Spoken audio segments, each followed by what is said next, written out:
A meeting to order at 9:01 a.m. At this time, we have the invocation by Pastor Trent Gann, First Baptist Lynn Haven, followed by the Pledge of Allegiance. Let's pray together. Heavenly Father, we are so grateful we can come before you this morning as we celebrate this season. We celebrate the fact that a child has been born for us. He's been given for us. He comes as peace from you so that we can have peace with you. And we thank you for sending Jesus, salvation from the Lord, to be with us. Father, we pray that your peace would rest on our great city. God, we pray that you would grant continued wisdom to our city leaders. Father, that your favor would remain on us and be with us in the days ahead. And we pray it all in Jesus' name. Amen. Pledge allegiance to the flag of the United States of America, and to the republic for which it stands, one nation, under God, indivisible, with liberty and justice for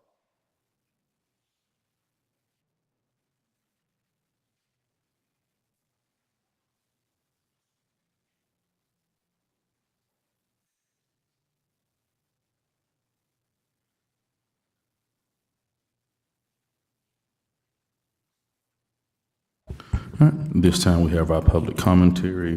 Remember, 3 minutes, and please direct your comments to the chair. Have Ms. Jerry Parker.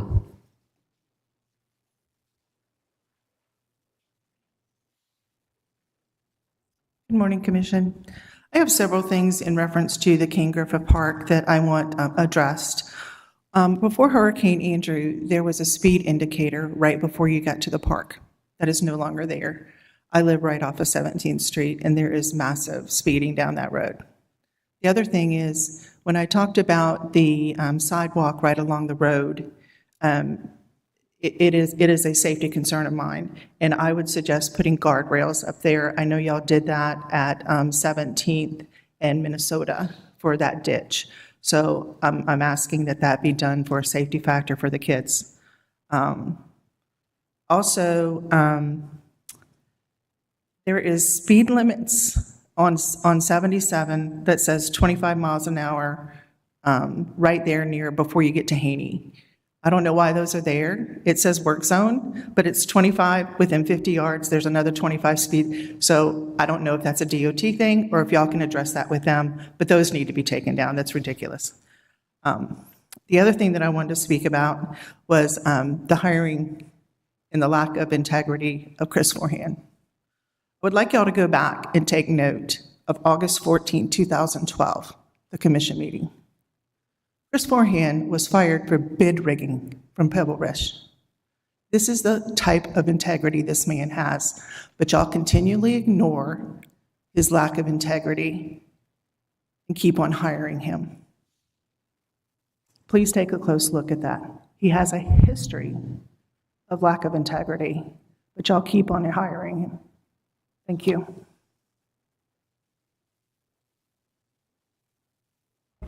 All right. Thank you. Maria Duke.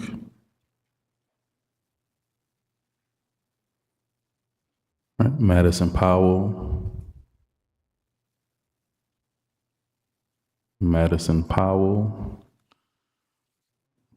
Rich Walker.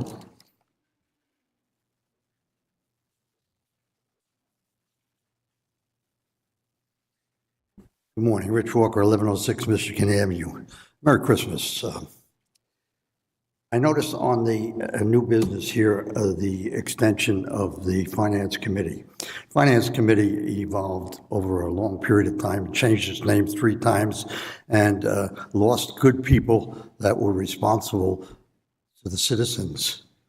I didn't like that when Mr. Hall, who was a very honest individual, and took the financial staff to task to do things right, was actually took the lesson of a city manager, and he left the town and resigned from the finance group.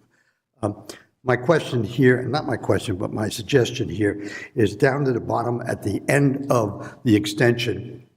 It adds 2 individuals to the Finance Committee. We had this discussion before, and you said not under your breath, but loud enough where we could hear, that those two people are what we call ad hoc. They're non-voting members. That is not in the paperwork. That is not what was done at that meeting I attended.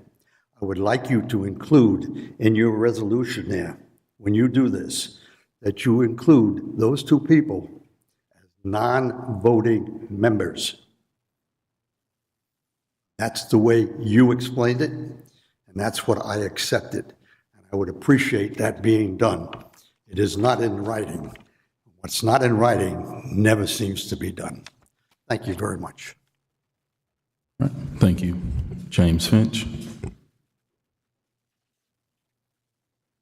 James Finch, 410 East 2nd Street. I wrote the commission a letter, and I got a response from Mayor Nelson, and Mayor Nelson says that the attorney asked for this, that he didn't ask for it. I said, I thought Mayor Nelson I've been to 3 commissions since you've been the mayor of Lynn Haven. First commission meeting I was at, Mr. Warwick was trying to put some on the commission, and you said, no, nobody could put it on but you. Y'all kind of remember that. And I hadn't been but once since then. If that's changed, I apologize. But I thought that when I was here, you said that you control the agenda and you put it on the, back then. So I've been to 3, and so I forget. If I'm wrong on that, I'm sorry. And then you say, this is not a new contract for the city manager. When you change when you change or modify a contract, it will be considered a new contract because you say, what's the date on this contract? There's been an addendum to this contract. So that's considered new in my book. So, and I apologize for that if I'm wrong. But I'm saying there are several lawsuits against the city of Lynn Haven, and Vicki Gaynor's 90% of them. There's going to be some liability, considerable amount of liability with the city of Lynn Haven if they lose all these lawsuits. And I think that should be considered. And when all the depositions is done and everybody's been under oath and y'all have seen all of it, y'all gonna be under oath, then y'all consider and y'all can extend whatever, but there's liability out there, a lot of it. It's cost me several $100,000. And like I say, the lawsuits are going on and they're fixing to happen very soon.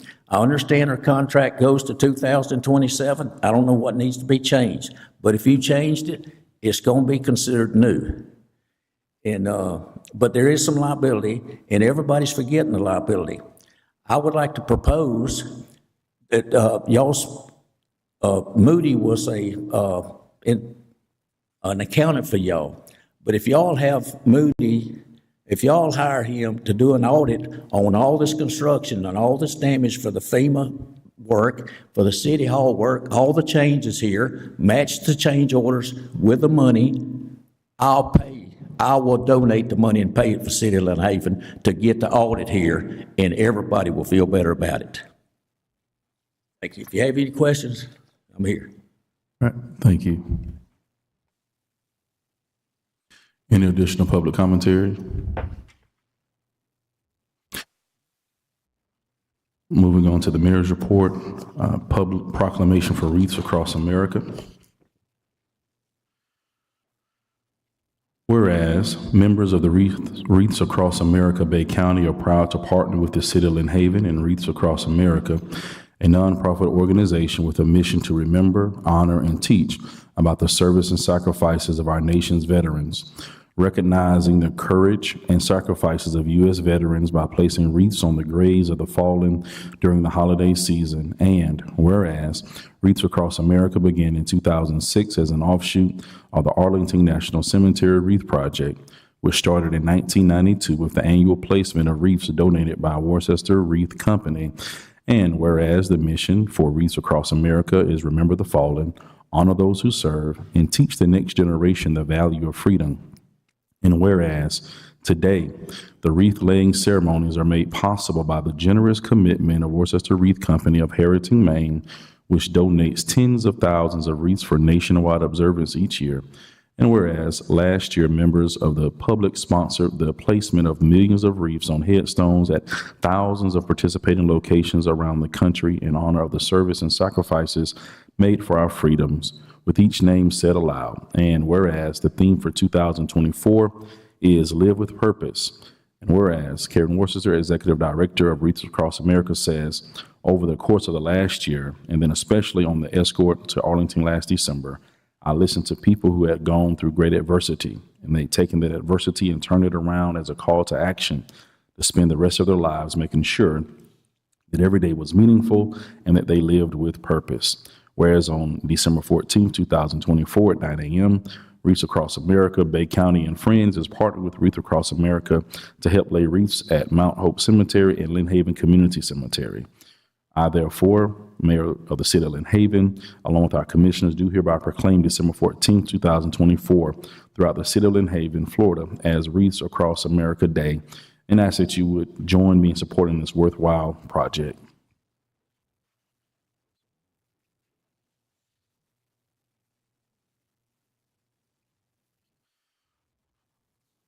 All right, I'll keep my report brief. It was a great event going to the Christmas lighting ceremony. Another great partnership with WJHG. Had a great time listening to Lynn Haven Elementary sing their songs, as well as sing everyone.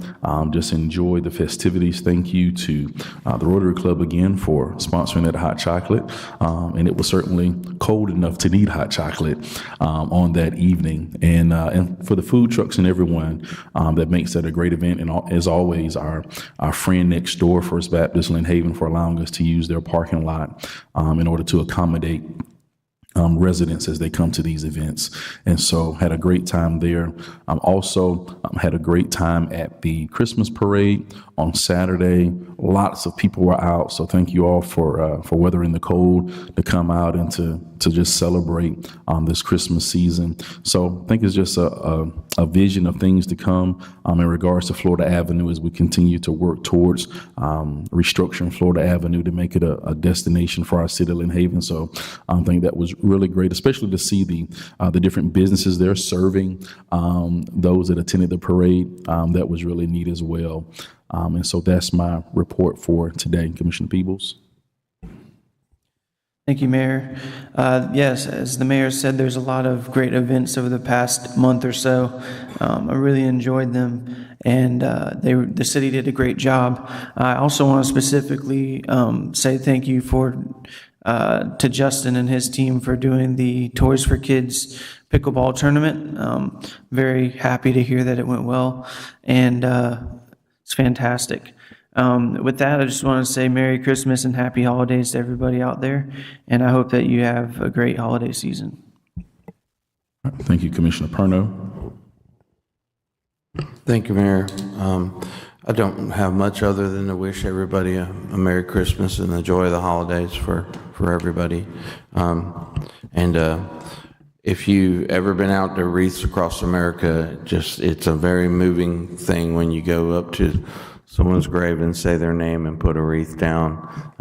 The feeling that comes over you, it definitely brings just a purpose to the event, but you feel like you're thanking someone for their whole life's efforts, and you've never met them before, So if you read into it and you're the person standing there, it's very moving. So I don't think I've missed one since I've been a commissioner. So I look forward to it.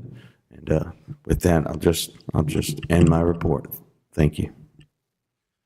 Commissioner Ward. Pretty much everything I was going to say. Christmas tree lighting was great. It's always a good event. Wreaths Across America, I've been to that multiple times at different locations, and it is a great event. So I encourage people to go out if you're able to. You'll remember it for the rest of your life. It's a great event. And just want to wish everyone a happy holidays. So thank you. And thank you for helping coordinate the dinner last night for the Bay County League of Cities. Thought that was really good, especially with having new commissioners and mayors in other cities that we haven't had a chance to meet since the last election. So that was good fellowship. Commissioner Vandegrift. Yes, I would also like to put a plug in for the Reefs Across America. My husband and I did that last year for the first time, and you're absolutely correct, both guys. It is very moving, and the more people that are out there, the more involved, and the faster the reefs are. Commissioner Perno and I attended the TPO meeting, the transportation meeting. One thing we've definitely learned is that the Department of Transportation does not move quickly. So every time we ask a question, it was 2007 or in the next 10 years or so. We really can't give you any answers yet as far as transportation because we couldn't nail the Department of Transportation down to a date. The Christmas parade, I just want to, we ran out of candy about 2 blocks before the parade was over. And all those little kids were standing there going, Merry Christmas, you know, wanting candy. So I want to apologize to the citizens. In our enthusiasm coming down Fifth Street, I guess we threw out too much candy. And so we didn't have candy the last 2 blocks. And so I apologize for that. We learned a lesson. We'll have more candy next year. And but there were a lot of people out there, and I hope they really enjoyed it. I want to thank the employees that have to spend overtime planning the Christmas tree lighting and the parades and everything, because they do a wonderful job. So I just want to say thanks to them. All right, thank you. All right, City Manager.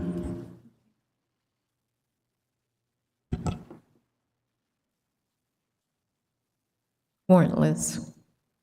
Good morning. Questions about the warrant list? I do. Surprise. Is this the same exact warrant list as what we discussed at the pre-meeting? Yes, ma'am. Okay, then you answered all my questions Friday. Okay, thank you. So do you want to go to do it or wait until January? So we have an employee of the quarter, but she is not here today. So I think what we'll do is just recognize her and then let you do that when she gets back. Heather Carlson, who's also a Lynn Haven resident. Okay. Right. Just a couple of things. So the data back from the landings, if you remember, someone came and talked about the speeding in the landings. I just wanted to give the commission an update on that, is that the medium speed was like 20 miles an hour. And there was nothing that would warrant us bringing it to you to put anything in place there.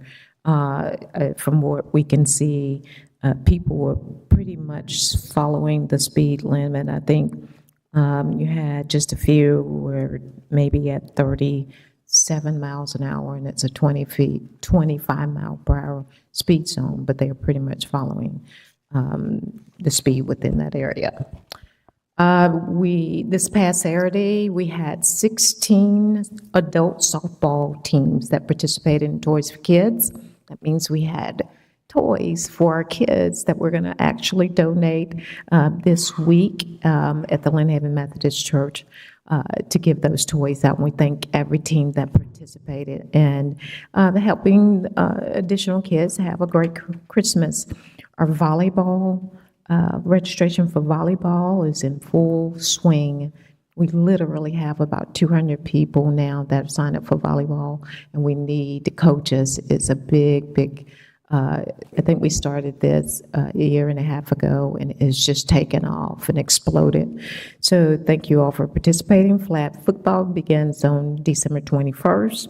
We have 31 teams in this. And then adult winter softball, and I think Commissioner Peoples is playing in that. We have 10 men's team and 12 co-ed teams. And again, if you're looking for something to do at night, please come out and watch them play.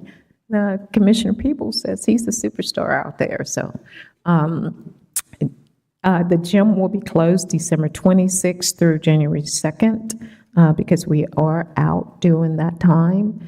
And I just want to thank all staff who have been working so hard to put on all of these events, particularly the Christmas tree lighting, which was absolutely amazing, and the Christmas parade. That I would say I've seen the largest crowd yet in that parade. So thank you all staff. It was very cold out on Saturday, but a very good time. And next year, we will make sure we give you all additional candy and that you don't throw it a mile ahead of time so that you don't run out of candy in those areas. And that's my report. All right, thank you. City Attorney? All right, moving on to the consent agenda, approval of minutes for 11/12/24, and approval to declare asset 3805 Formax voting machine surplus and auction off. Is there a motion for this? Motion to approve the consent agenda. I'll second. All right, motion and second by Commissioner Perno and Commissioner Peebles. City Manager, if you call the vote. Commissioner Perno? Yes. Commissioner Peebles? Yes. Commissioner Vandegrift? Yes. Commissioner Ward? Yes. Mayor Nelson? Yes, motion passed. Old business, public hearing for the final reading of Ordinance 1172, revising the city's codes of ordinances related to cross-connection and backflow prevention, opening at 9:23. All right, as we know, this is just a revision of what the state is mandating that the cities across Florida have to do. So it's nothing that we are requiring our citizens to do. We're following the state mandate and just making sure we pass that along in our city codes of ordinances. Well, that's fair. There's a second part to this that will come in January. Adopts the cross-connection program that has the more specific details. This is the general framework. All right, thank you. Are there any questions for the city attorney or for Director of Public Works? All right, is there a motion for this? Would you like for me to read the ordinance? Good. Yes. Ordinance number 1172, an ordinance of the city of Lynn Haven, Florida, amending the city's code of ordinances related to cross-connection control and backflow prevention, updating definitions and processes for appeals of decisions of Public Works Director, clarifying that the cost of installation, inspecting, testing, and maintenance shall be borne by the customers, repealing ordinances or parts of ordinances in conflict here, providing for severability, and providing for immediately effective date. All right, thank you. All right, is there a motion for this? Motion to approve. Second. All right, is there a public commentary? All right, City Manager, if you call the vote. Commissioner Parnell? Yes. Commissioner Vandegrift? Yes. Commissioner Ward? Yes. Commissioner Peebles? Yes. Mayor Nelson? Yes, motion passed. Close hearing 9:25. All right, new business, discussion and possible approval to consider updating the city charter to add a clerk position. All right. Yes, so do we have a presentation for that? There we go. Awesome, thank you. So we had talked about this quite a bit at our pre-commission meeting, and one of the things I asked the commission and the residents to keep in mind is one of the reasons, a couple of reasons why I'm bringing this up is, one, when you look back at what happened with Lynn Haven with the federal indictment, especially when you look at the city manager that was back then, I think city clerk position situated in a certain spot could have helped prevented some of those things. And So, and I know the other thing we discussed was the city had put certain practices in place to try to prevent this from happening, which I do appreciate. However, I ask that we don't think about the now, we think about the future. Ms. Gaynor, her staff won't be here forever. Those people will change, those policies will change. And that's why I think this position is a crucial position that I would like to add. So if you go to the next slide. So there's pretty long history when you look at city clerks. It's one of the oldest public service positions in government, dating back thousands of years. And the office has evolved over time, but has always been a cornerstone of record keeping, transparency, and administration. And when you look back at early history in an ancient civilization, Egypt, Greece, and Rome, clerks were among the first bureaucrats positions established. They were scribes, a precursor to clerks, documented laws, royal decrees, and commercial transactions. In Athens, they were the secretary of the polis, where they kept records of assembly decisions and decrees. Medieval Europe, during the Middle Ages, clerks served monarchs and church officials, maintaining important records such as tax collections, legal rulings, and land titles. And they were often among the few literate individuals in a town or city, making their role indispensable. In modern evolution, during the colonial America, the concept of the clerk was brought to the Americas by European settlers, and early clerks in colonial towns recorded council meetings, property deeds, and birth or death certificates. And they were responsible for ensuring legal and government records were properly maintained. And in the 19th and 20th century, as cities grew, the roles of the clerk expanded to include managing elections, licenses, and permits. The position has become a key figure ensuring government accountability and transparency. And then today, modern city clerks are pivotal in ensuring the smooth operation of local governments. And with advancements in technology, many clerks oversee digital records management and use electronic systems for elections and licensing.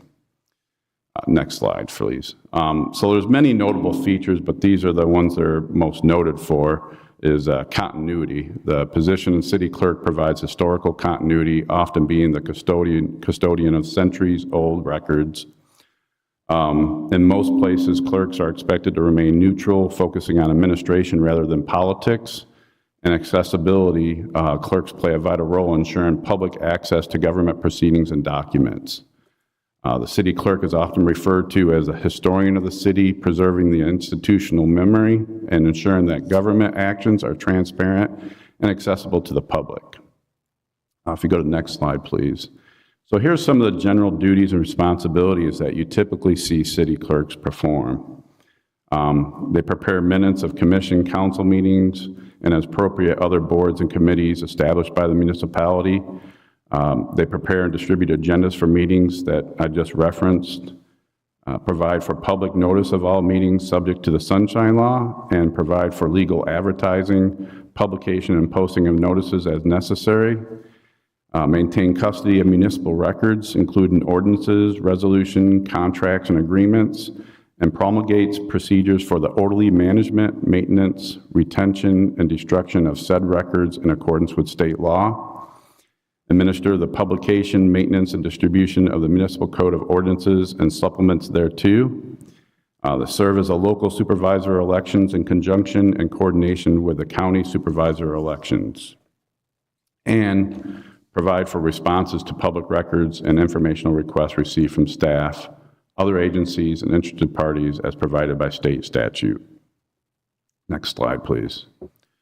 So here are some additional duties. This is the part where it can vary from municipality, such as they provide support to the commission, including correspondence, mail, telephone calls, emails, conference registration, hotel and travel arrangements, prepares proclamation certificates of appointment appreciation, planning and coordination of special events, financial disclosure coordinator, occupational licensing, planning and coordination of special events, public information officer, and finance director.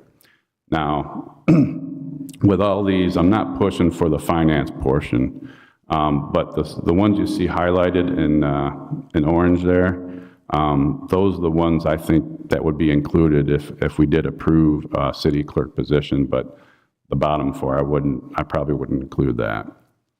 Next slide, please. So who does a city clerk report to? This can vary by municipalities.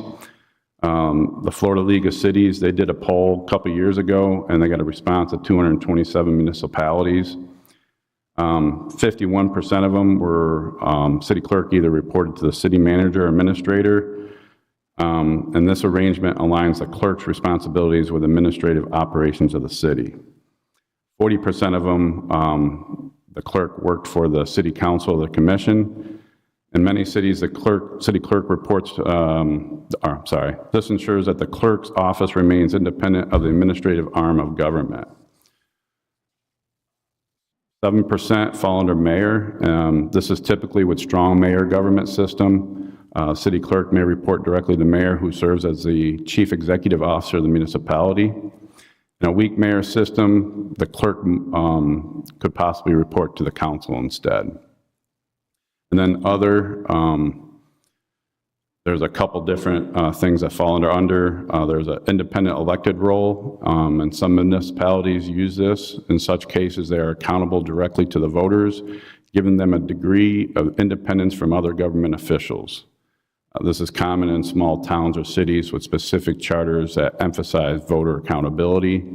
And then there's some combination systems where they use a hybrid approach, where the city clerk collaborates with multiple governing bodies, but retains autonomy in certain areas. Next slide, please. So here,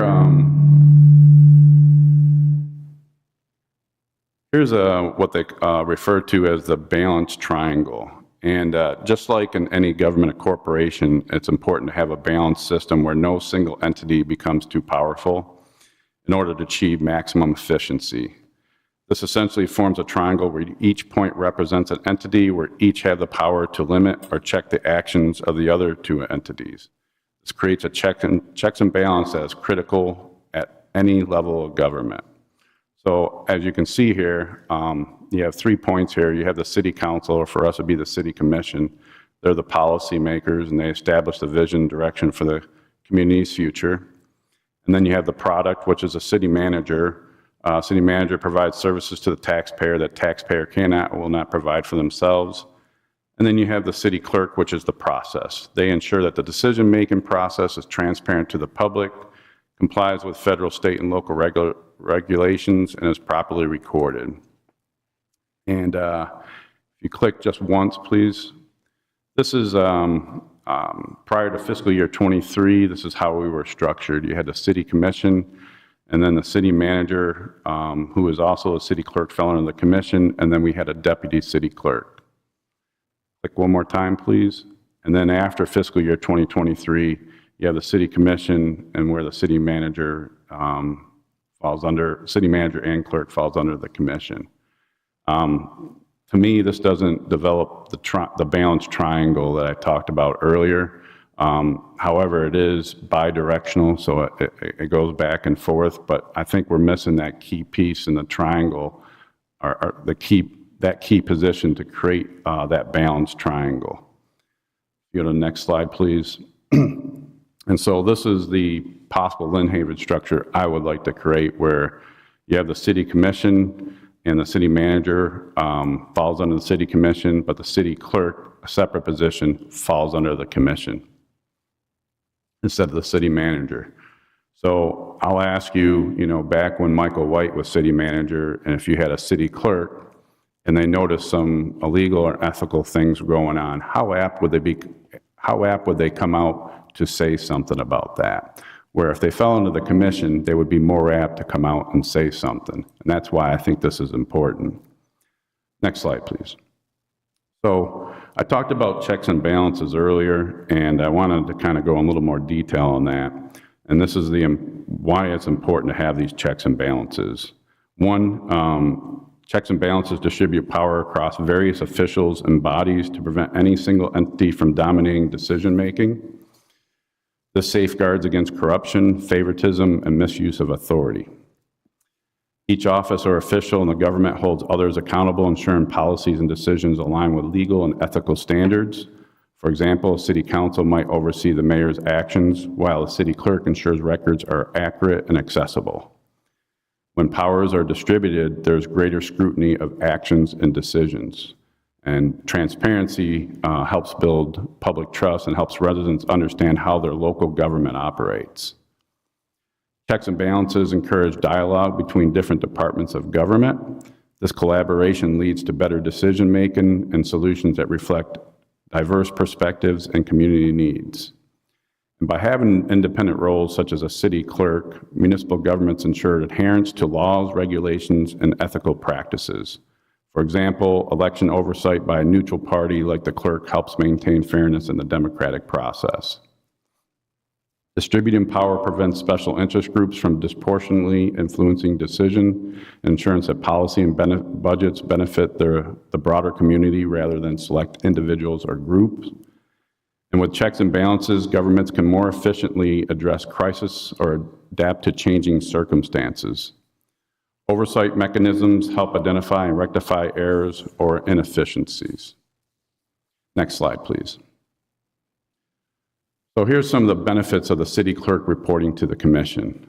One, reporting to the council helps the city clerk maintain independence from the city's administration functions, ensuring impartiality in record keeping and election administration.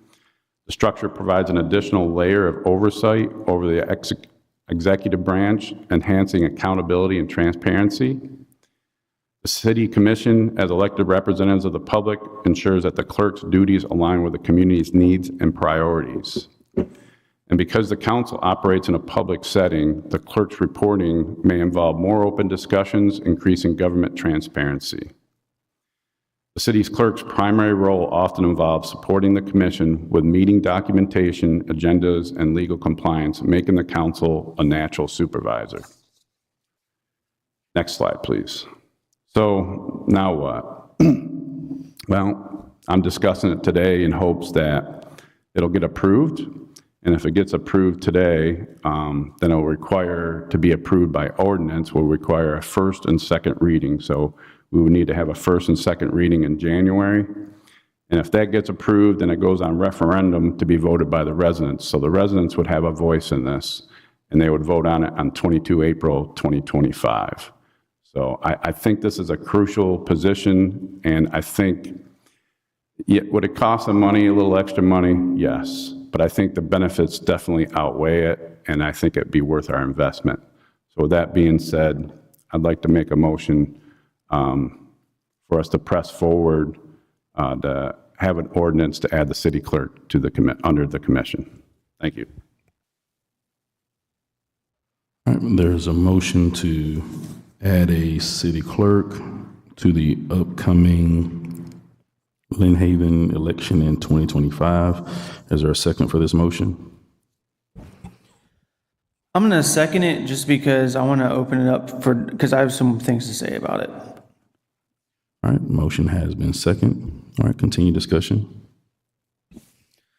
Okay, so I hear what you're saying. I love the idea of checks and balances. I think that's very important. I think this is a good time to open the discussion of methods to do that.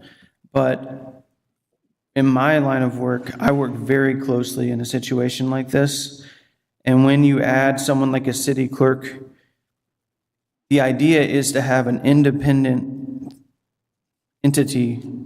But when you have someone that works either for the commission or for the city manager or vice versa, it's impossible for a human to be unbiased. So for this to truly work, the third party, because a lot of the other stuff that's listed is already kind of done by other employees, and we would have to pay a full-time salary of someone to do this, and this would not be a low salary, this would be a high-grade salary position. That being said, I think those funds would be better used to do some type of third-party audit. Because when you have a third-party audit, then there's no way to have bias if you use a vetted third party to do this.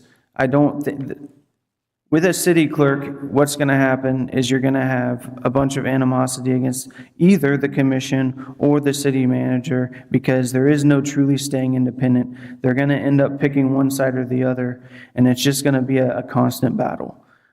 I deal with this every single day, and on paper, it really, really does look good. It truly, truly does. Checks and balances is important. I just think that the city clerk method is not the route. A third-party audit, absolutely, I'm all on board for, but city clerk, in my actual experience with this, just doesn't work. But that's all I wanted to say about that. So you say it doesn't work. Have you talked to other city clerks? Have you talked to other city managers that have used this method? I'm telling you, I do it. Like, I do it every day. But when you talk to other city clerk, of course they're going to say it works because it's their job. So I brought this up at the pre-commission meeting. I called quite a bit of city clerks. This was a couple years ago when I originally looked at this.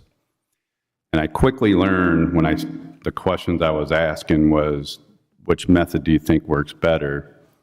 That if they only knew one method and that's all they worked with, of course they said, well, yeah, that method works better. Until I found a half a dozen city clerks that have done both. And those were the most vital information I received. And I had quite long conversations with them about it.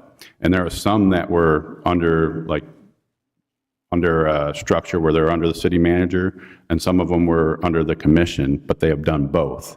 And unanimously, all 6 of them said, the one where they fall under the city commission works better as a whole for the city for multiple reasons. One's basically all the reasons I talked before, but the big one being transparency. So when you say it doesn't work, I would encourage you to call some of those city clerks and talk to them. I'm telling you, no system's perfect. Got it. But when we look back at history of what happened to Lynn Haven, I'm trying to prevent another occurrence like that from happening in the future. Now, would that prevent it from happening? I don't know. Again, there's no perfect system, but I think it would have came out at least earlier, if possibly preventing it. Yeah, I hear what you're saying. I don't think maybe I'm saying it improperly. The idea of having checks and balances is not a bad thing. I'm not saying that adding a city clerk would necessarily, you're saying both ways. I'm saying there's more options than those 2 ways, and I want to explore those options, not the option of city clerk under the city clerk under a city manager, or no city clerk, or city clerk underneath the commission. I'm saying we should do a third-party audit where there's an unbiased third party, not that there's only 2 options. There's more than 2 options. And I'm saying I like the idea. I like where this is headed, but I don't like the idea of clerk. Okay. I do have a few questions. I guess one is, who provides the check and balances to the clerk? That would be us, the commission, so they have 5 different bosses. So if we feel like we're not adequate enough to provide checks and balances to the city manager, then why would we add another position that we still would be inadequate to provide checks and balances to? It's a structure thing. It's not, it's a structure thing. So to me, I think it's a better structure falling under the commission because it creates those checks and balances. Okay. All right. Second, I noted that according to your presentation that prior to 2023, there was a deputy city clerk. Of course, we've been here since 2021. So who was the deputy city clerk prior to 2023? Don't know. You know? No. I looked, what I did was I looked at the budget, on the budget, how it shows all the manpower, and I think it was fiscal year 22, if I remember right, I think it showed the deputy city clerk position, but then when you look at the fiscal year 23 budget, that position is no longer there. So that's how I got that information. But I don't know who it was.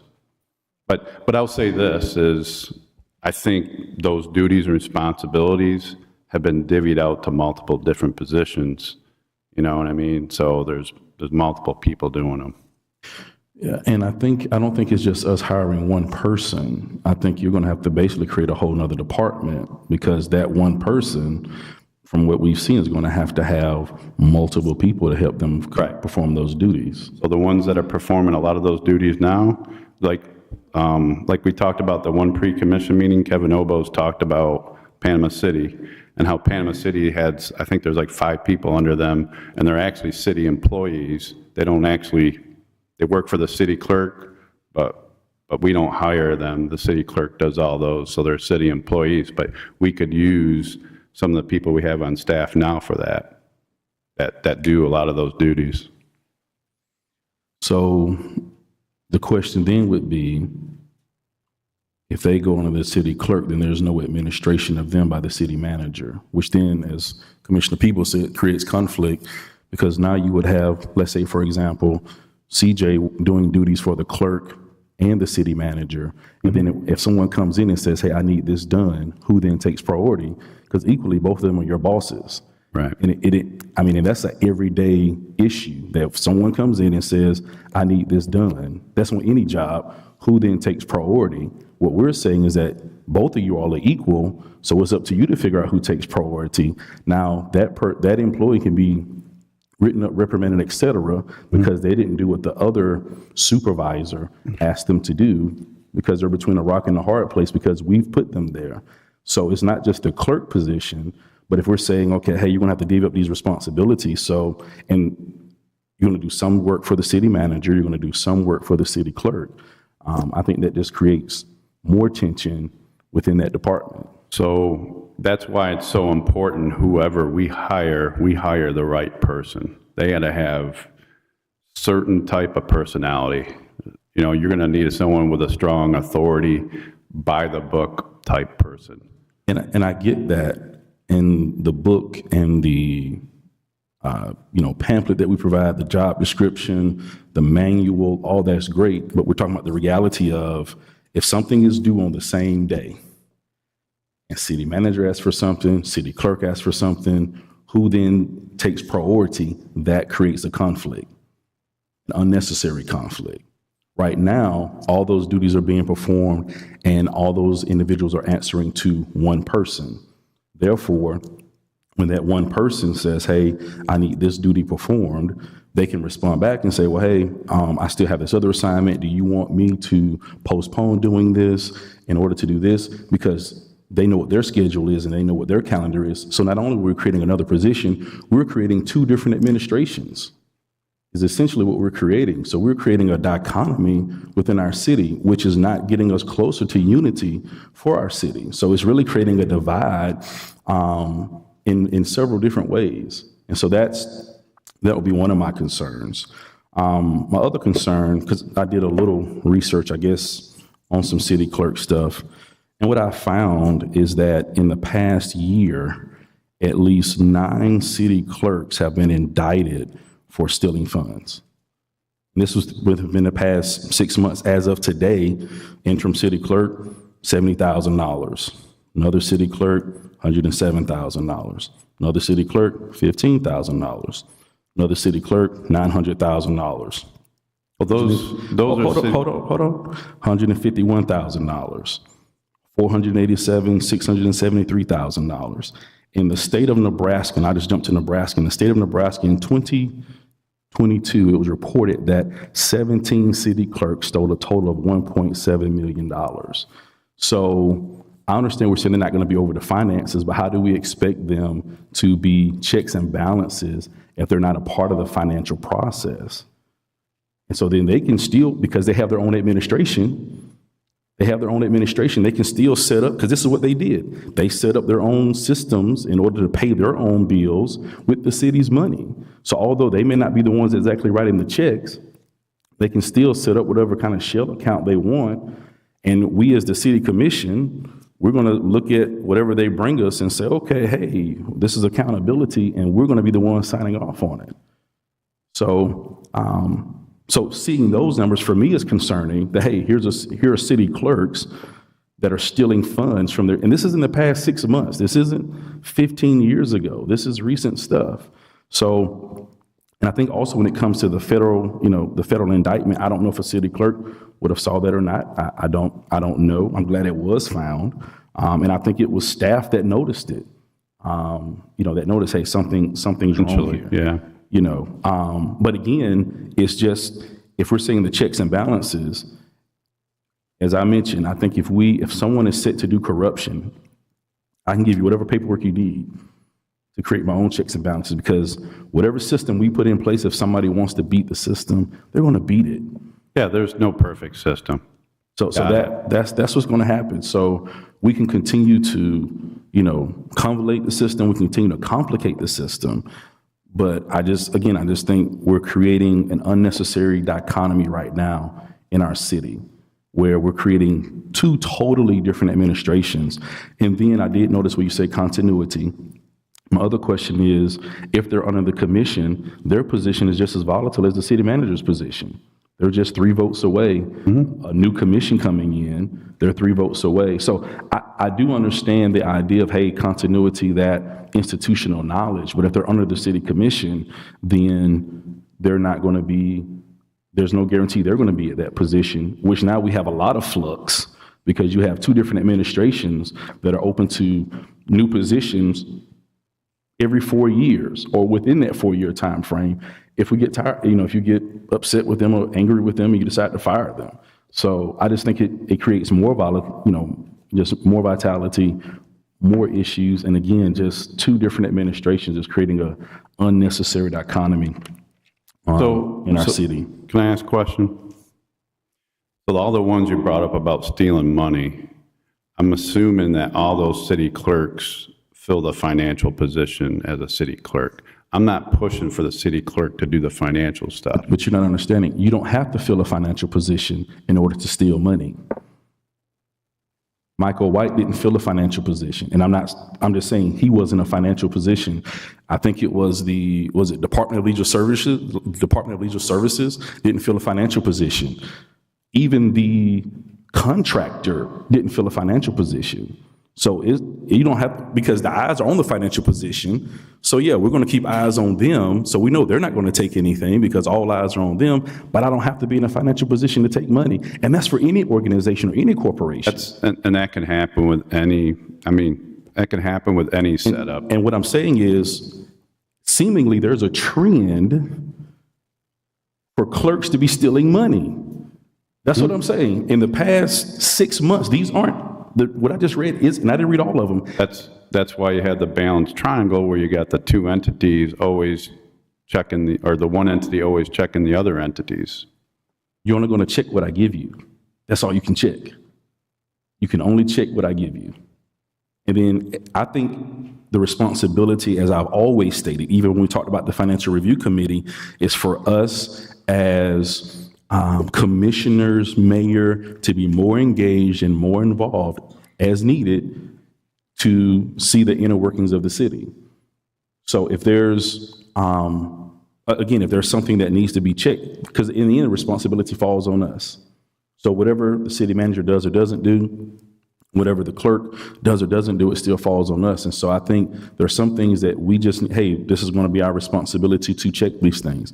If there's more that we want to see, if there's more processes that we think need to be put in place, as Commissioner Peebles has stated, if there's more processes, and I guess the thing is, what is it more do you want to see? What more? And I'm not saying we don't have enough, but I'm just asking, what more do you want to see that we might be able to update, revise, so that we can provide those checks and balances without a city clerk? So what else? Because from what I'm seeing, added the city clerk, we're still not adding anything additional. We're just adding another person. We're not adding any additional checks. But the city manager is the city clerk.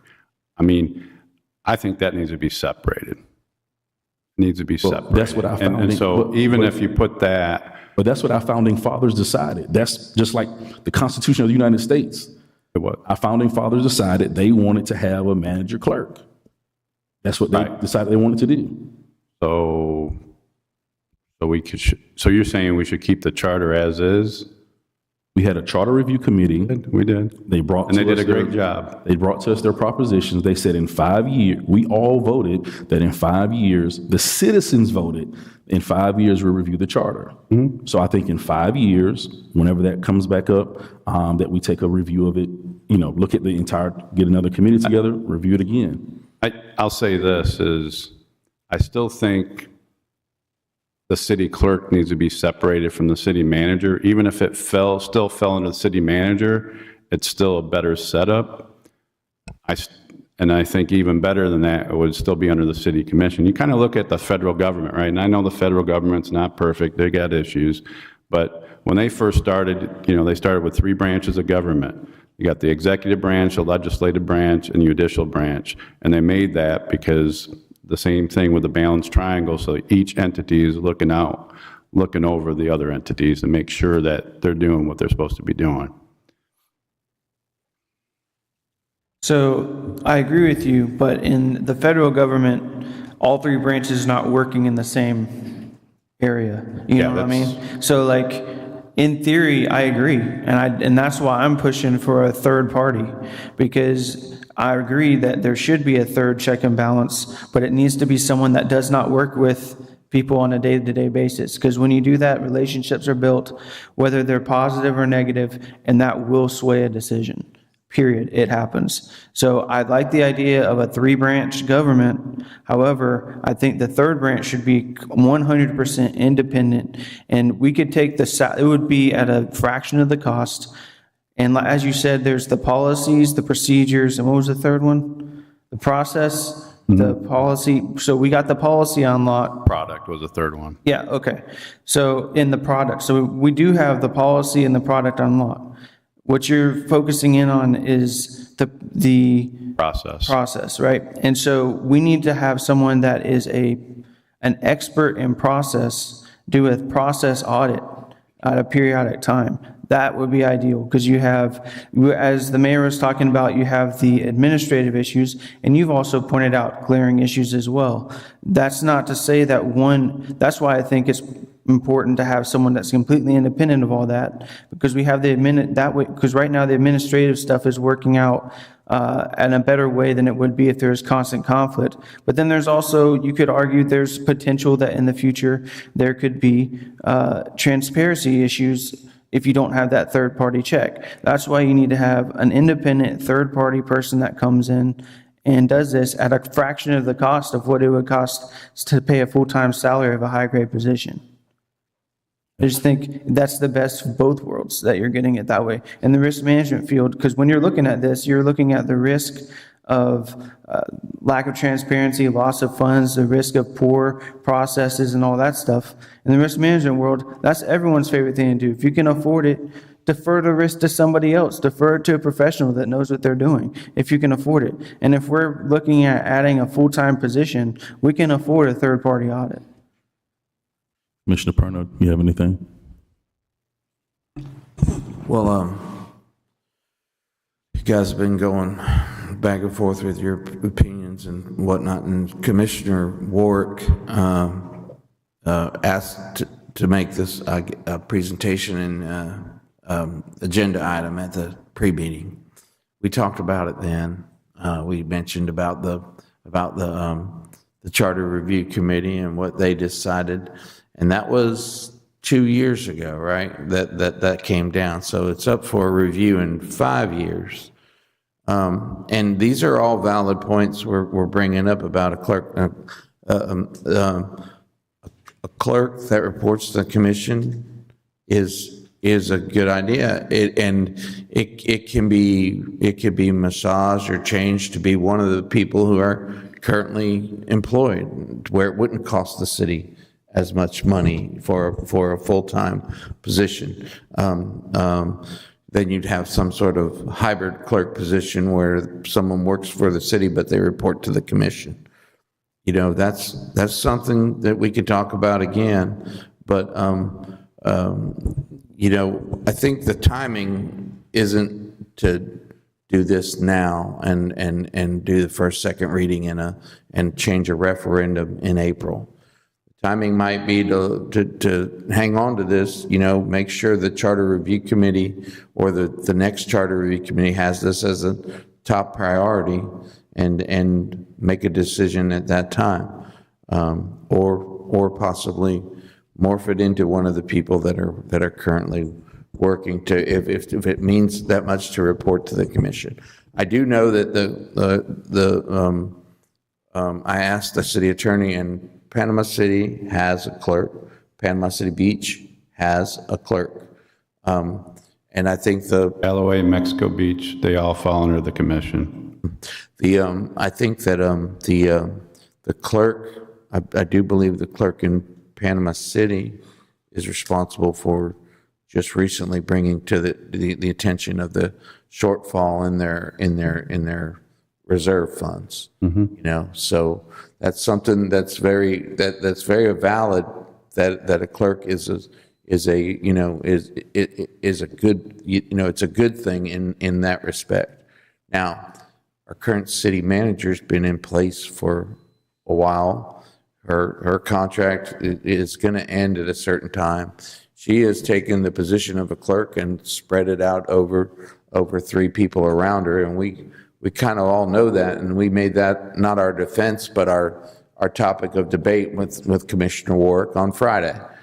So I'm kind of recapping, but my feeling is that right now it may not be necessary, but is it valid and a point that we need?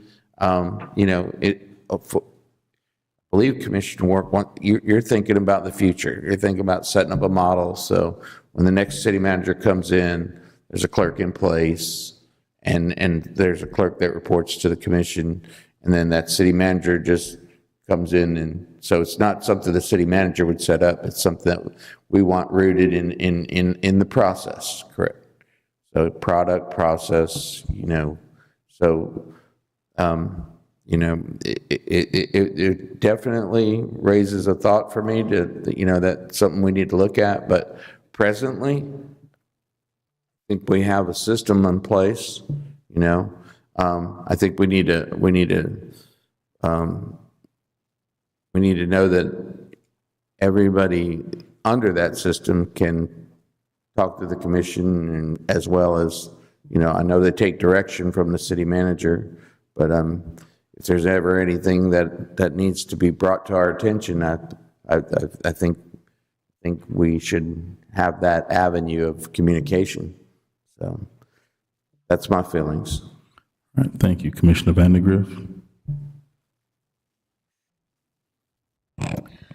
When Commissioner Warwick brought this to our attention, I asked him to give some time so that we could do some investigations. So I spoke to members of the various new municipalities around town, the beach, Callaway, Panama City. I spoke to mayors, I spoke to commissioners. I did not speak to clerks. My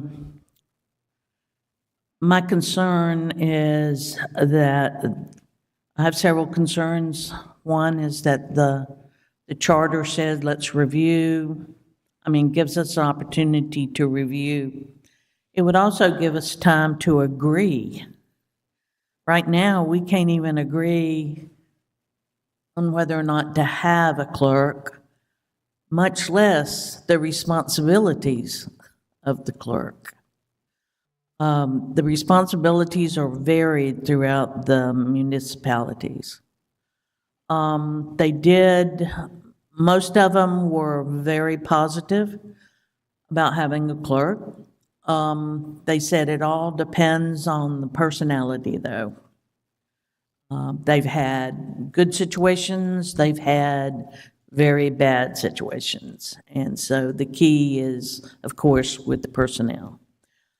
They did discuss with me that you're never going to have someone that is independent.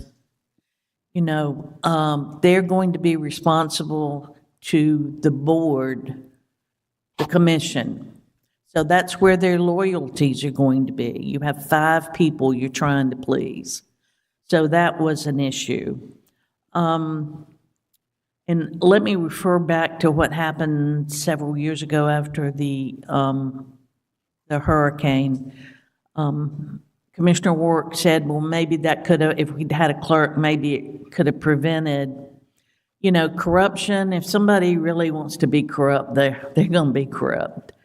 I would hope that if an employee or a citizen knew that something illegal was going on, regardless of whether or not they were a clerk or just an employee, that they would have told law enforcement.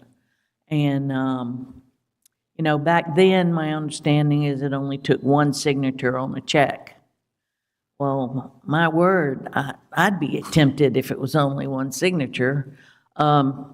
That's a joke. I know people don't understand. What do they say on Facebook? LOL or something like that.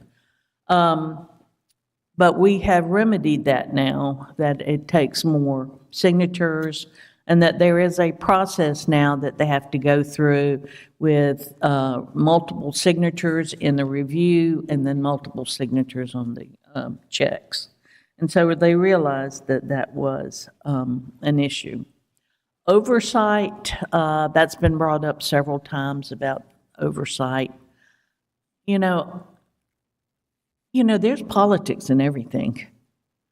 You can say that they're independent and that won't be involved in politics, but I'm sorry, there's even politics in church. It's everywhere. And so it just depends on where their loyalties lie. So I'm of the opinion that, kind of like Commissioner Perno, now's not the time. We have too many. We can't agree right now on if and what. And we want the citizens to vote. Yes, at some time we need to present something to the citizens and get their opinion. But now I don't think now is the time. I think we need to follow. We have a charter, and we need to follow what has been recommended. Thank you. There is a motion on the floor. Any comments from the public? Ms. Parker?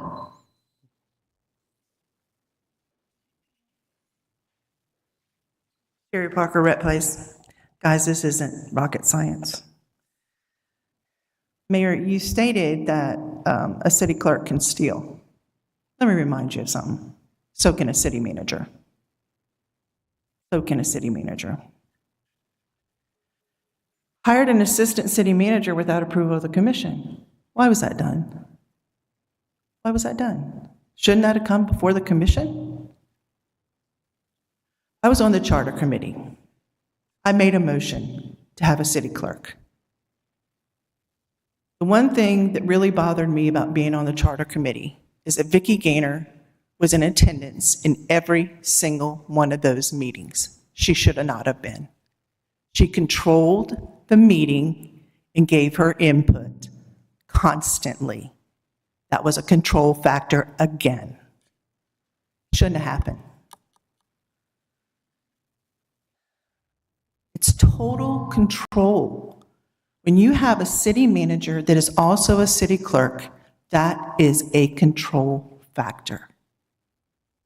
I don't know why this is so difficult.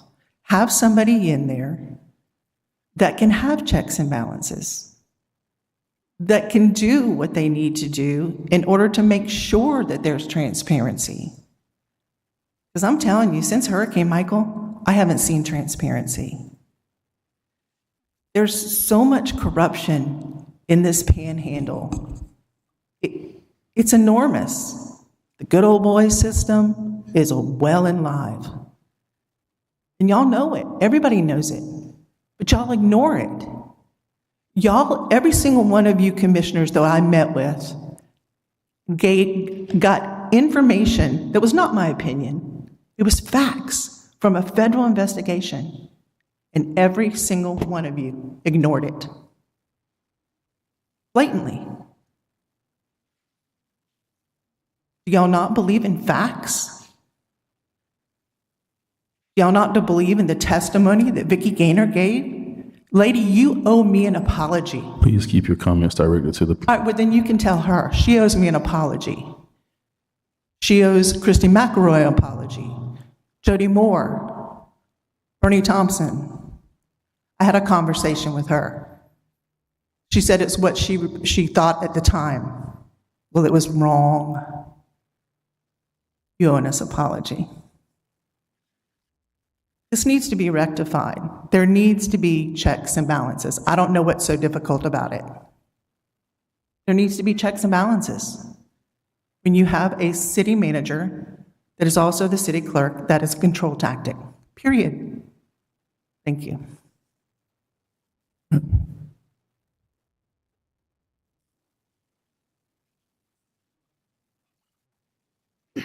Michelle Bashirs, 811 Louisiana Avenue.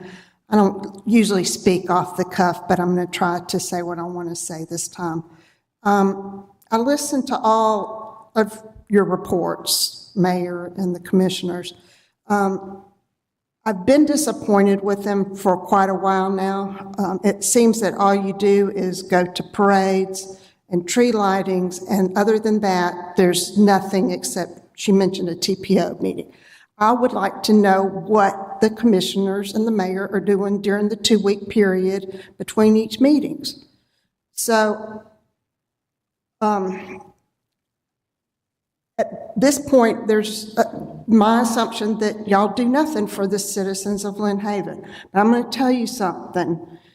The presentation was biased.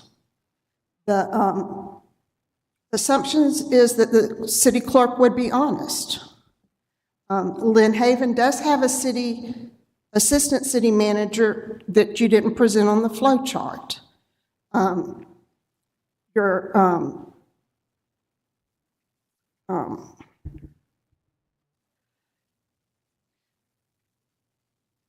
information is old. If you just talk to 6 clerks, if the commissioner spoke to just 6 clerks 6 years ago, whatever, that's not new information. Also, we just need to move on from 2019. Things have been done. There's not been any reports of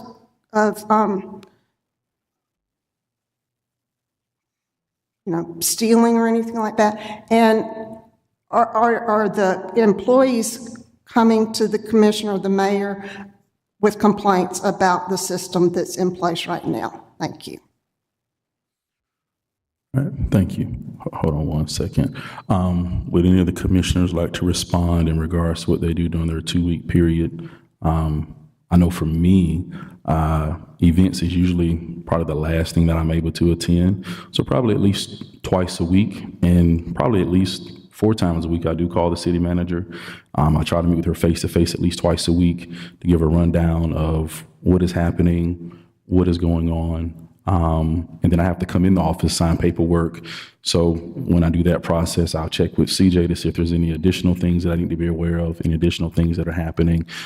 So I try to keep because I'm also the treasurer, according to the charter. So I try to keep a good idea of what's happening within the city. And the city manager does share things with me, lets me know, hey, I'm going to share this with the commission if it's something that comes to our level. And even if it's something that doesn't come to our level, just so we can be aware of what's happening, as well as just trying to engage with other citizens throughout the community to see what we have going on. Right now, we're getting ready for the upcoming legislation. So there's been conversations with our legislative representative or with our legislative representatives in preparation for that. Matter of fact, after this meeting, we're going to be meeting with our lobbyists to ensure that we have everything in place, getting ready for the upcoming legislation, getting some independent meetings with them as well. So that's some of what if we just look over the past couple of weeks, some of the things that I've been doing. Do we have to? Oh, because I talk to citizens of Lynn Haven every day, and I've had meetings with the St. Joe Bay Estuary people and the water management people, and talked to Chris, I've talked to department heads. Good Lord. Went to TPO meeting, I actually didn't participate. I was at the tree lighting, but I didn't go to the parade. But I feel like I echo the sentiments of the citizens I speak with every day, and engage in the city business as much as possible as a commissioner. As far as my time management pretty much stinks. I walked in here a minute late. I'm running all the time, so I just keep an open book and open face toward anybody. And I see folks every day, and I see folks only at meetings, but I know I can talk to anybody within the city, and they should have a rapport where they could talk to me as well. And I think I've established that over time and in my business and whatnot. So that's my justification for the last 2 weeks. So. All right, thank you. Ms. Moore?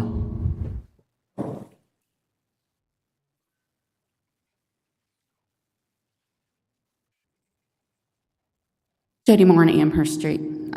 You keep talking about the checks and balances and some rectifications that were made after Hurricane Michael. The person who put those in place were Margot herself. She's the one who did that, so don't take credit for that. Also, the deputy city clerk was, I believe, Vicki Gaynor. If you weren't, correct me, but I believe it was you. I also want to talk about the, you keep bringing up about theft of city clerks, city clerks committing theft. So 9 people over the whole country in 6 months. Did you do any research on how many city managers stole money? Because there's probably some people who did that too. Like y'all said, if somebody's going to have that mindset, they're going to do it. And I know of at least one city manager who stole, helped steal $5 million from this city. It's always better to have more people, more eyes looking on things. Commissioner Peebles brought up this audit. I guess, again, it's input. They're going to look at what they give you. I bet you Michael White could have, probably passed an audit too. It's, you just need someone who's inside that's seeing the day-to-day operations of things that are going on. Again, you guys are trying to throw up all these roadblocks. Some of you, maybe you want to look at it, for the future. I'll tell you, I went to the charter commission, the charter meetings when Jerry was there and the other members of the committee. I heard the conversations that were happening. Jerry brought it up and wanted the city clerk, and she was shot down. One of the reasons that was given is, there's no money, blah, blah, blah, okay? The citizens never got to decide whether they wanted that or not. It was not put on there. So I think that an opportunity needs to be given for that to happen. Most cities of any size have a city clerk. You guys have already talked about this. I don't know of any municipality in this, in the Panhandle or Bay County that doesn't have a city clerk. So you're not reinventing the wheel here. See how it works for other people. And I just say, considering what happened, I agree with Jamie, what happened, a city clerk would be a good idea, and especially one who reports directly to the commission. I think they can work cooperatively with the city manager, and you can take some of the money that you want to pay the city manager extra, which is the next agenda item, and you can pay the city clerk for that. I just think, like I said, the more eyes on, the situation, the better. And listen, if you hire a city clerk and it's not working out, then you can get someone else. Maybe if the citizens decide that it's not a good idea, they can vote off, change the charter again. But I agree with Jamie. I think this needs to come before the citizens. Let it be on the next agenda item or the next election, and let the people decide. Thank you. All right, thank you, Mr. Bashir.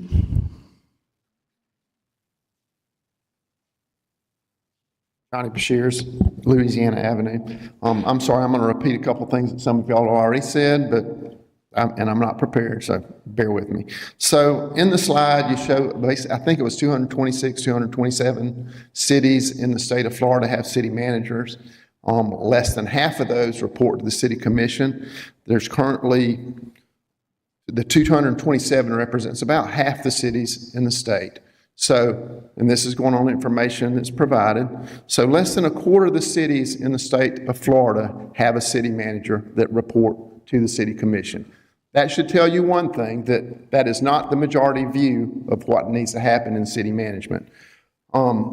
So you put up a list of duties that would fall to this city clerk. My question, you look at it and you say, well, none of this is being done, and that's not accurate. I think every one of those is being done currently, and we're adding a position that's just not really going to add anything.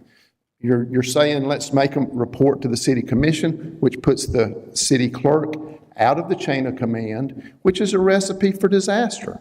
And then you say, well, it's not a political point. And to Mrs. Vandergrift's point, it is. It's very much political. If I'm at a job and I report to 5 politicians, you can believe it's political.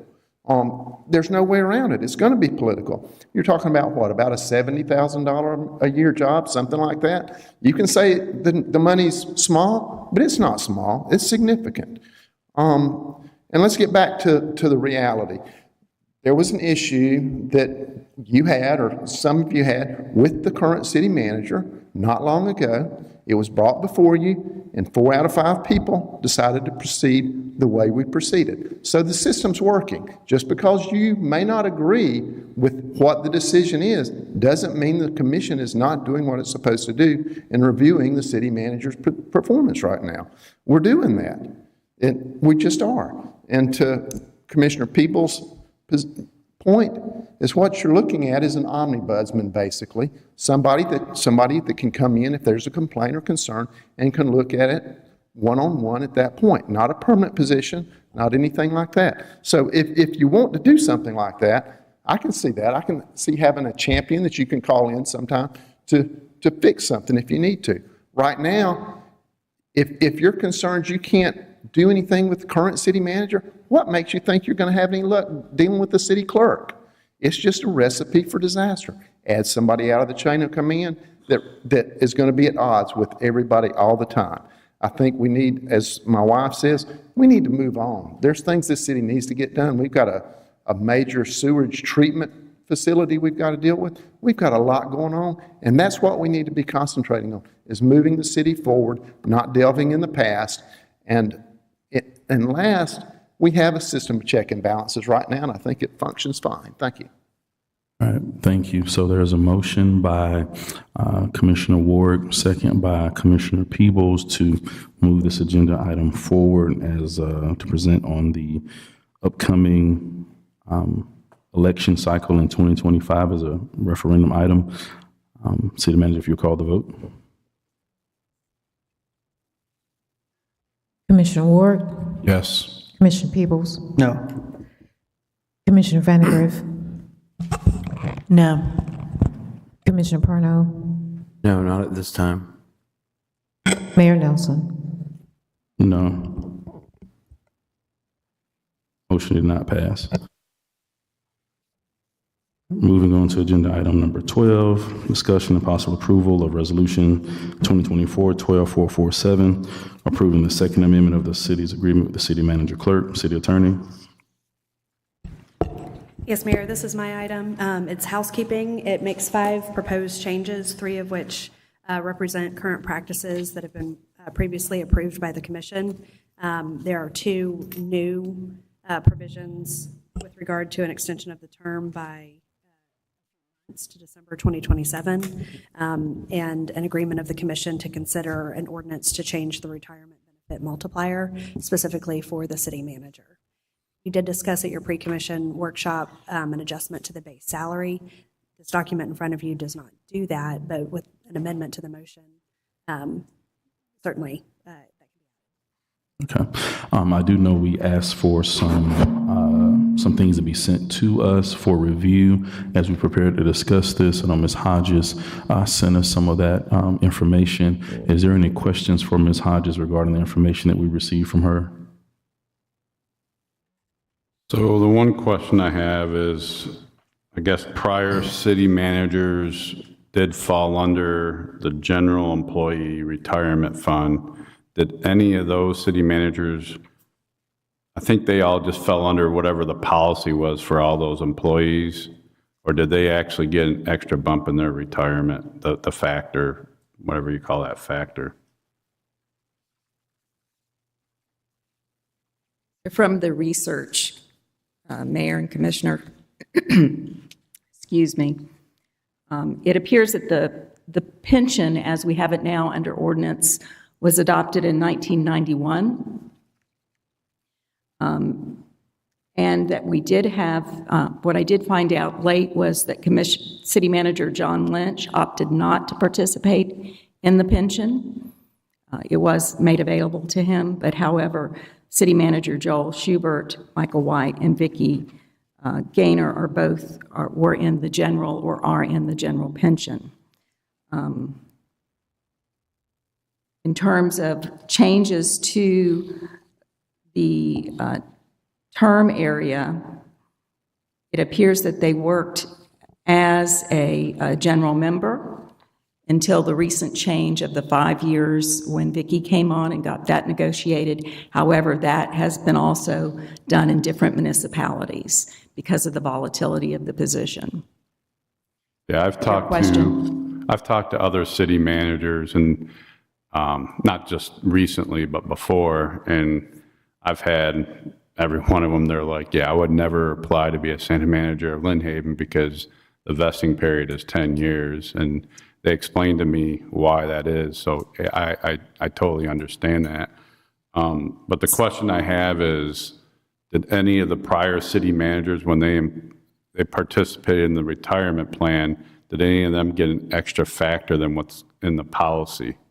The multiplier? No, that was not discussed. Okay. Or part of their plan. However, as you discuss this issue with other city managers, and you'll see in our own municipality a spreadsheet that some cities contribute 100% on behalf of the city manager. In other words, they're not having to contribute to the pension, rather the employer does the full pension contribution. Mm-hmm. I know in Destin, that is done in Destin. There's other percentages that are added. So every place is negotiated slightly different, depending on what the agreement reads. There's not one size fits all. Okay. Are there additional questions for Ms. Hodges? Yeah, so the overtime thing. I understand Martin Luther King, the city manager, was given overtime for that. How did that all get? I understand you sent an email, and I didn't realize it until the city attorney mentioned it to me. I went back, I looked through my emails, and I found it. It was sent, I think it was sometime in January of this year. Mm-hmm. I looked to see if I responded to it. I didn't see my response. So I believe what happened is you polled all the commission to see if they would approve if she got overtime. What was the response on that? Four responses to the positive. Okay. And again, that was based on a policy in which if there's disaster or extraordinary services for exempt, it's just not city managers, it's for exempt employees. And because the city manager reports to you, I did the email requesting you all to review the policy, the situation, and determine whether there would be an extraordinary payment. I think that's all I have. That was for one event, right? Correct. Okay. Just one event. That was for one event. Is there, I mean, the city manager is a contracted employee. Correct. So the other exempt employees are not under contract. Correct. So that kind of creates in my head, it kind of creates a little difference as far as straight overtime. I'm an old restaurant manager, and man, when my day off was Sunday and we still had to do inventory in the restaurant, my butt had to be there for inventory. And I didn't get any extra pay, but and you're there another 4 or 5 hours doing inventory. So it just comes with the territory. So I got a hard time with a contracted person being paid overtime. Now, a specific event, and they planned it, and on a case by case kind of thing. Yeah, you know, I know she put in a lot of time before the event and then was there all day during the event, because I was there half the day and she was there the whole time. So, you know, I could see on a case-by-case situation that stuff like that can come up, and yeah, you know, you went over and above this or that.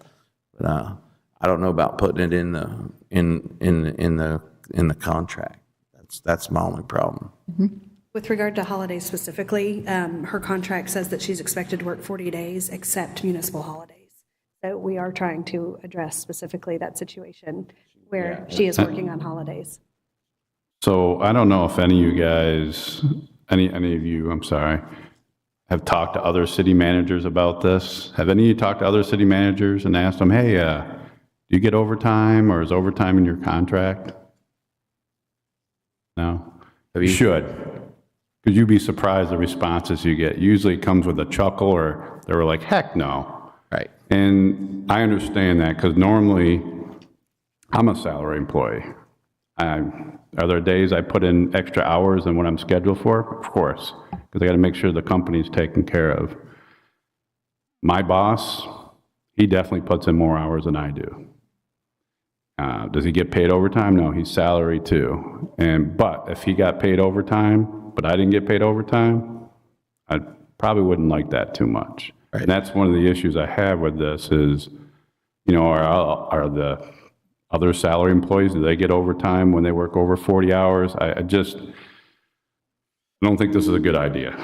Well, I would say on a weekly basis, our city manager already works over 40 hours on a regular basis. So we're not even talking about, does she work over 40 hours? So at times when I pop in at 7:15, 7:30, she's here. Yep. When I stop by 5 or 5:30, because you can't come early doing regular operating hours, she's here. Yep. So she's already working beyond the 40 hours. And then when we do have a holiday where she should be able to go home and be with her family, she, like the other employees, are here working on behalf of the city beyond now the over 40 hours that she's already worked. So we're not talking about, hey, we have a city manager that's working 8 to 5 or whatever that time frame looks. Usually she doesn't take a lunch.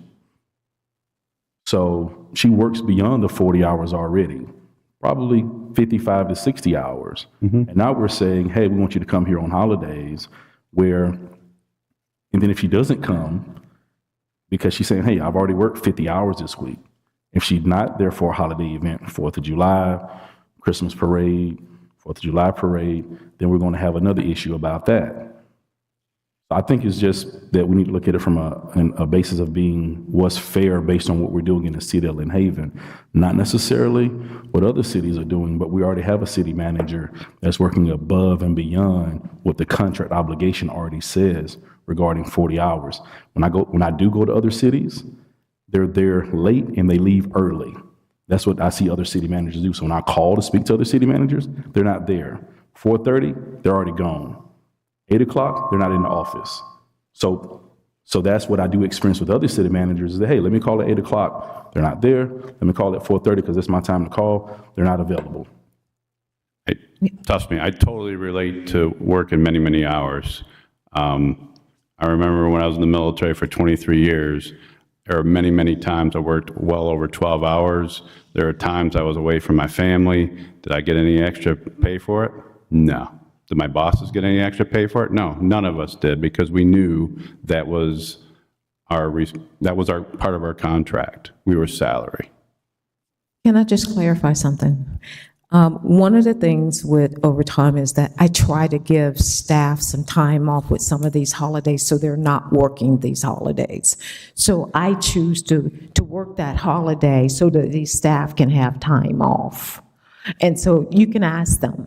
MLK was one of those case by case basis where I did not want to call in all staff to work that day so they could have that day off.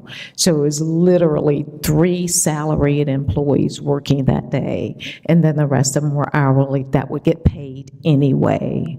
So it's not something that I do all the time.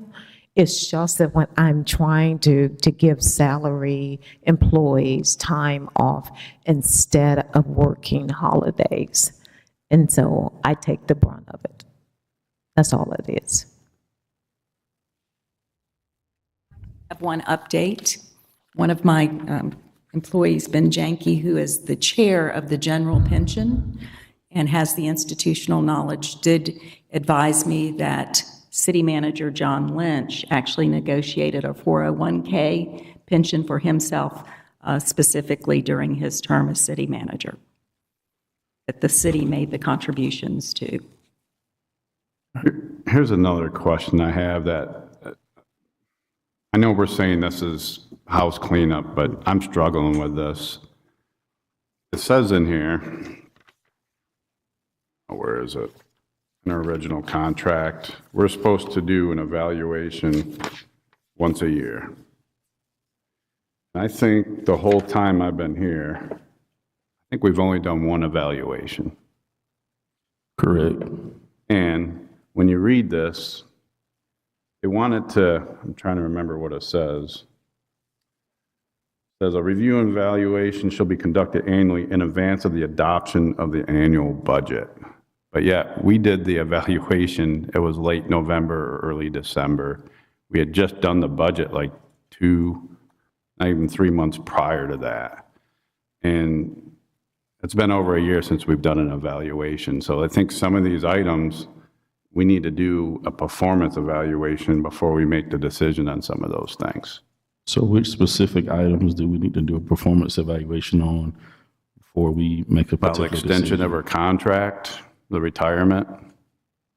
So do you think we should extend her contract? What's that? Do you think we should extend her contract? No. Why is that? Well, I mean, you brought it up, so. I did. So I will say this. When we went and did one-on-one with evaluations, mine was, I think it was Valentine's Day, February 14th.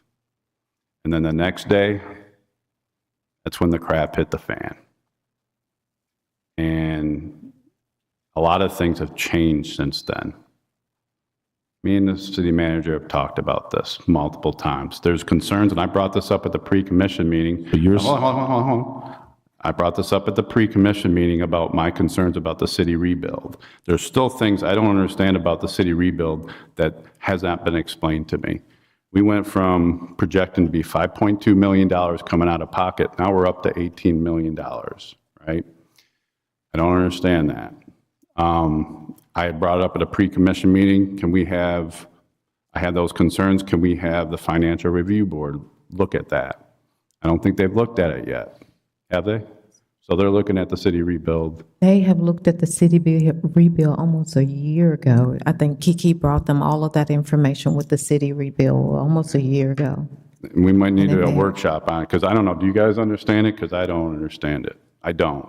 I have concerns with that.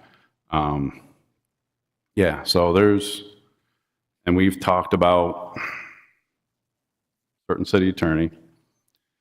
Still haven't gotten an answer on that. Yeah, so there's been issues I've had. And I've lost trust and faith in the city manager. Now, I'm not saying she hasn't done a lot of good things. She has. But there are some areas that I'm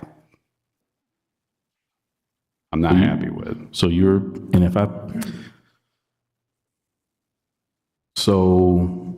everything was okay until she didn't fire Ricky Raymond like you told her to? No, there was things I marked her down on before that. Oh, absolutely. No, there was a couple things I marked you down on. There was a 3, and the rest of them were good. You gave me a 3, and it was on The rest were either finances. 4 or 5. 4 and They weren't 5. all 5s. Right, 4 and 5 are really good. Mm-hmm. So what are you suggesting, Commissioner Ward? I suggest that we need to figure out what the schedule is for her performance evaluation, and we need to do that first. Right. A lot of these. Now, the one thing I will mention, I don't have a problem approving it, but I got some issues with it, and I know we've talked about it, is the car allowance. She talked to me, it was over a year ago, okay? She told me, she goes, hey, just want to let you know, and I don't remember the exact words, but I've been looking at my car allowance. I think it's below average in what a typical city manager receives. And I'm going to be requesting from the commission an increase in my car allowance. I said, well, if that's what the numbers say, yeah, that makes sense. And I probably would have approved it. But we keep saying that we have already voted on that. I went back and I looked at the both September 2023 commission meetings. There wasn't one mention of her car allowance. We approved the budgets, but not one mention of her car allowance. I even watched the budget workshop, not one mention of the car allowance. I'm trying to think, when we did our one-on-ones, I don't think there was even mention of the car. You're saying there was? There was a one-on-one with each commissioner when we did budgets. We talked about it. We had 2 people in there. Ms. Hodges was in there, Kiki was in there, and I pointed out that the car allowance was increased in that budget. Now, when the budget was approved, the car allowance increase was approved as well. Did we do housekeeping to put that contract, to update that contract? That is what Ms. Myers is doing right now. But my point is, yeah, we approved the budget, and the budget's important to make sure that we have the finances for it and we budget it out. But then you have a contractual responsibility. We didn't do the contractual side of it. That's the issue that I have. I'll be honest, when I received this, I saw that, I'm like, when did we approve that? I had no idea. We know the budget's long. There's a lot of lines in there. I'm not going to catch every single little thing. But I don't remember talking about one-on-one. Can we ask them?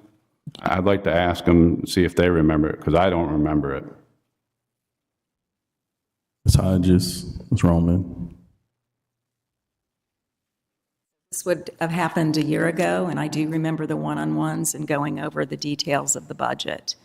So you all do have to look at a lot of things, but that is your responsibility. Mm-hmm. So if there's questions, it should be raised and discussed in further detail at that time. I will remind you that the prior city manager's vehicle car allowance was exactly what it's at now for the city manager. Yeah, I don't have issue with increasing her car allowance. I'm just disagreeing with the process. So this when this was originally approved, was in the September 2023 budget. I don't think you were there one-on-one then, were you? When we said, were you? Do you remember us specifically talking about car allowance? We were still in the trailers. We were still in the trailer. In her office. And I do remember having a conversation about it, because I remember specifically asking, what is that total going to be? And what is that incremental increase between the 450 to the 750? What is that total going to be? And I just said, oh, once Kiki gave me the total, I was like, okay, that's fine. So I do remember speaking about it during the one-on-ones over in the trailers. And it went from, I can't remember, 4,500 to 9,000 or 4,000 to 9,000. Pointed that out, guys. So I'm sorry if I ask Kiki. I'm sorry. I don't mean to put you on the spot. I'm sorry.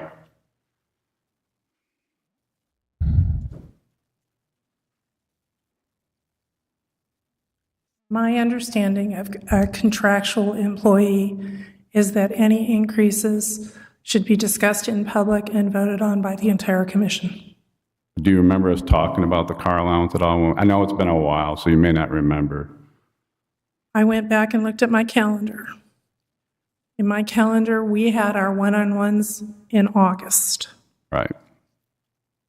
The assistant city manager handed me a PAF at the end of September. I said, oh, this has been approved? And she said, yes, I was in meetings with each of the commissioners to discuss it. I was not present for those discussions. Okay. You were in the budget meetings with those folks. And we need to go through and ask every commissioner, do you remember us talking about that? I honestly don't remember, but I would have approved it. So that's August 23. I had heart surgery in May, so I was probably still getting my wits about me. Yeah. You know, so my memory from coming back from life support was not the best after pre-surgery. So, but I would have approved it, and I do think it's, you know, it needs to be, you know, what it is now. So, I guess the question, Commissioner Warwick, is what are you wanting to do with Section D? Section D, is that the car allowance? That's the one you're speaking about, Section D, or D, Section 8. Yeah, I'm fine with it. I'm just saying I have issues with the way that went down. The process was not done correctly. That's the issue I have. I have no problem approving her car allowance for $750. And that's probably correct amount. Okay. All right. Any other concerns?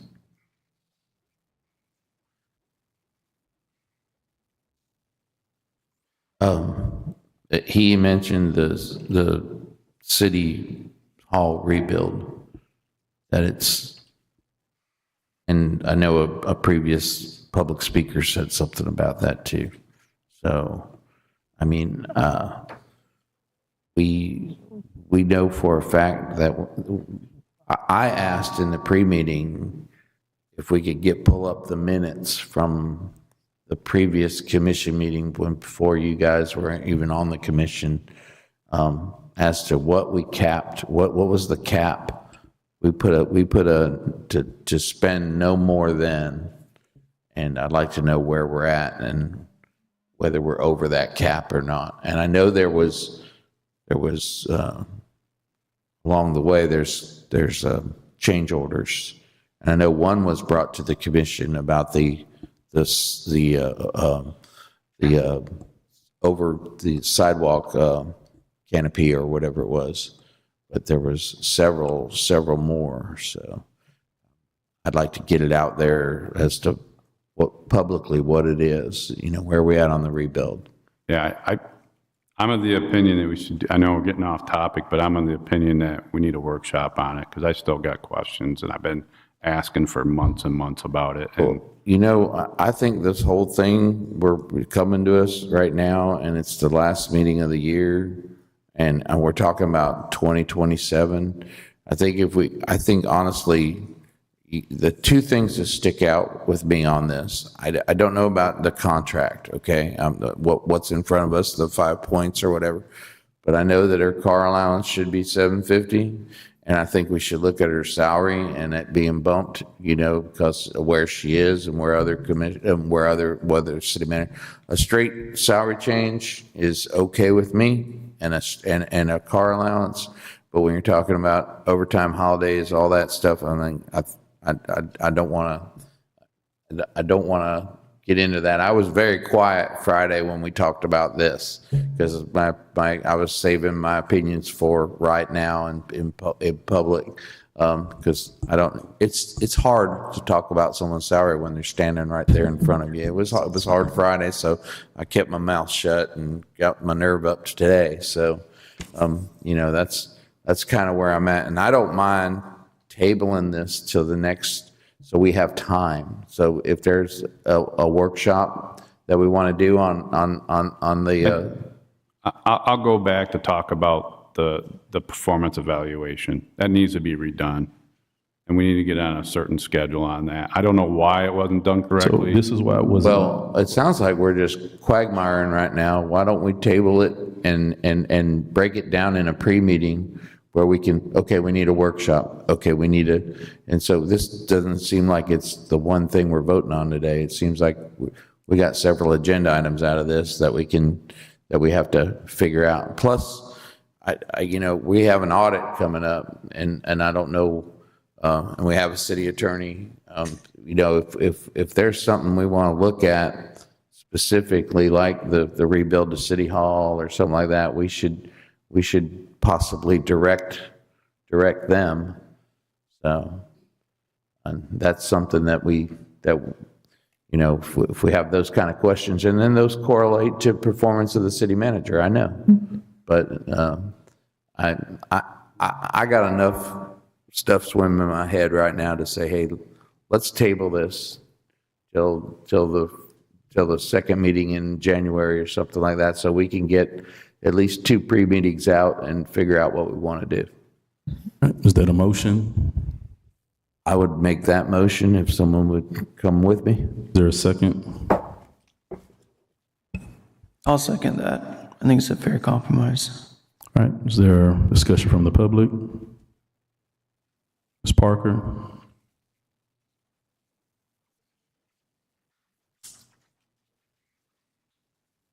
Jerry Parker, Red Place. I would like to give the definition of a salaried employee. It's someone that receives a fixed amount of compensation for their work, regardless of how many hours they work. Salaried employees are not entitled to overtime pay. What are y'all trying to do? What are y'all trying to do? Pad it? She's a salaried employee. If she works an event, she works an event. If she doesn't, she doesn't. This isn't, guys, y'all got to stop doing this. If I may. Yes. Ma'am, I agree with you, and that's my feelings. But I also when you look on paper, the woman's the lowest paid city manager, and she doesn't need to be. So I don't understand the contract and the process, and I don't know whether we need to put stuff in it or not. So that's why I'm asking to table it. But I agree with you on the salaried employee thing, but I know her salary is lower than it should be. And I appreciate that. And I think we should wait until after the election as well to increase anything. We've got 2 seats that are up. We don't know who's running, who's not. I think we should wait until after the election to decide this situation. Thank you. All right, thank you. Ms. Moore? I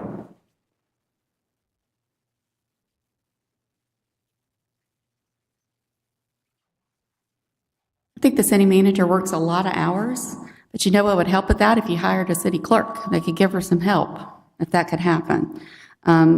Just to reiterate what some other people said, she's a salaried employee, and by definition, a salaried employee is someone who receives a fixed amount of pay. And that's according to what Pat was saying. I think that's his sticking point. Pat was saying to give her an increase in salary. If that's the way you vote, that's the way you vote. But her base salary, and you correct me if I'm wrong, is already $143,499. I want to be very exact, and 20 cents. So it's almost $143,500. Okay. With the proposed increase in the car allowance, that's an additional $9,000 a year. And then there are health and retirement benefits. So her total compensation package is already $200,000 a year. Again, if I'm incorrect about that, then, you know, that's fine. So it's on the table to pay her even more if she wants to work on a holiday. Well, I know that's been tabled. So my question would be, if you do vote for that, what would be the pay rate and how many extra hours are you talking? It's so ambiguous if you do something like that. If you want to increase her salary, then maybe you should just do a straight salary increase. But, you know, just me as my opinion, I think that isn't even in play. It should not be. An evaluation definitely needs to be done. She was up for censure just a couple of months ago. So I know some people, at least a few people, have got some issues with that. You know, there are multiple lawsuits filed against the city right now, and Ms. Gaynor is one of the reasons for all of those lawsuits. Why would you reward that? So I know some people don't want to look in the past, but you know what? The past is informing the present right now, and there's repercussions that are continuing. You can't just ignore what happened in the past and just look at the, you know, the blue skies, okay? It's still coming to bear today, and you can't ignore that. Thanks. All right, thank you. Mr. Bashir?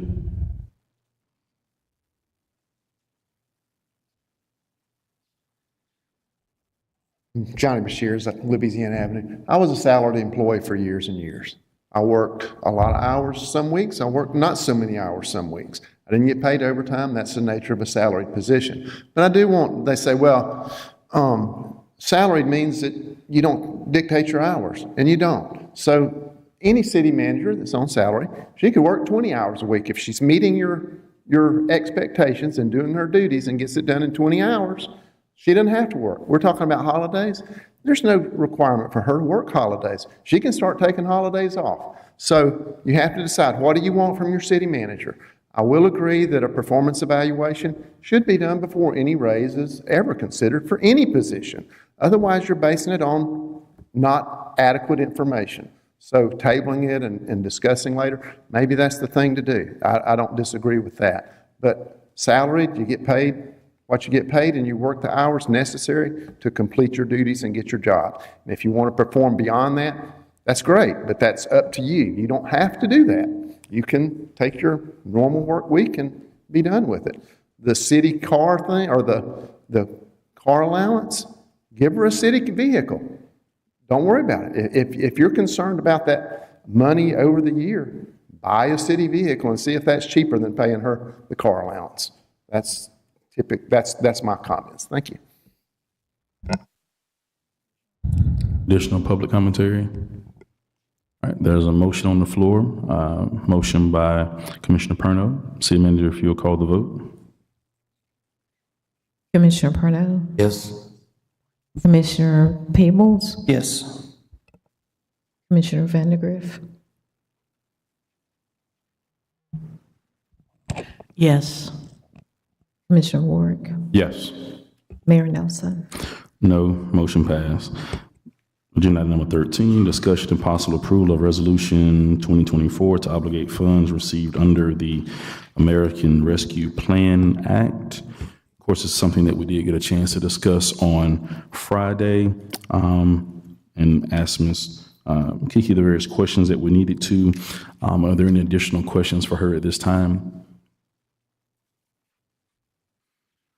Yes, one question I have is, with paying off the 17th Street Ditch project, is there approximate how much that would save us in interest? $1.3 million. So we'll save 1.3 million in interest. In the stormwater department, yes, which is significant for the stormwater utility. And what is the approximate increase that they would receive in the stormwater department on an annual basis by us paying this off prematurely? Oh, it will save the department $250,000 in interest next year. Is that the question? So it saves them $250,000 in interest. So basically, it bumps it up $250,000. Correct. Okay. But over the course of the note, it's $1.3 million. Okay. What was the percentage on that note? I don't The recall, interest. sir. I'm sorry. I'd have to get back to you on that. Right. Any additional questions for Ms. Roman? Just a comment. I thank the city for bringing it to the Financial Review Board for them to look at it. We got some pretty smart people on there, so I appreciate them looking at it. And for you, what you do. Thank you. Thank you. All right. Is there a motion for this? A motion to approve. Oh, I'm sorry. If you read the resolution. A resolution of the City of Lynn Haven, Florida, obligating funds received under the American Rescue Plan Act. All right. Is there a motion for this? Motion to approve. Second. All right. Any discussion from the public? All right. City Manager, if you call the vote. Commissioner Peebles? Yes. Commissioner Ward? Yes. Commissioner Vandegrift? Yes. Commissioner Parno? Yes. Mayor Nelson? Yes. Motion passed. I do have one more question, and it's probably in here, but I just want it to be on public record. If you could come back, Ms. Kiki, so that our citizens will know. How much debt are we paying off by when we just passed this motion? Like, what is the? $4.4 million. Okay, $4.4 million. All right, thank you. You're welcome. All right, number 14, discussion and possible approval of resolution 2024-12444, extending the City of Lynn Haven's Finance Review Ad Hoc Committee. City Manager, if you read by title only, please. A resolution of the City of Lynn Haven, Florida, amending Resolution 2022-08-385, expanding the duties of the Finance Committee Review Committee, providing an effective date, and providing a dissolution of the committee. All right. Are there any questions about this one? All right, is there a motion for this one? Excuse me, is this to do away with the finance? Just to extend it. Extend it, okay. Yep, we're just extending it. Motion to, Go ahead. motion to approve. I'll second the motion. All right, motion and second. You had some further discussion, Commissioner Perno? No. Okay. Any additional discussion? This is something that we basically have to do every year if we want to keep it, or is it every 2 years?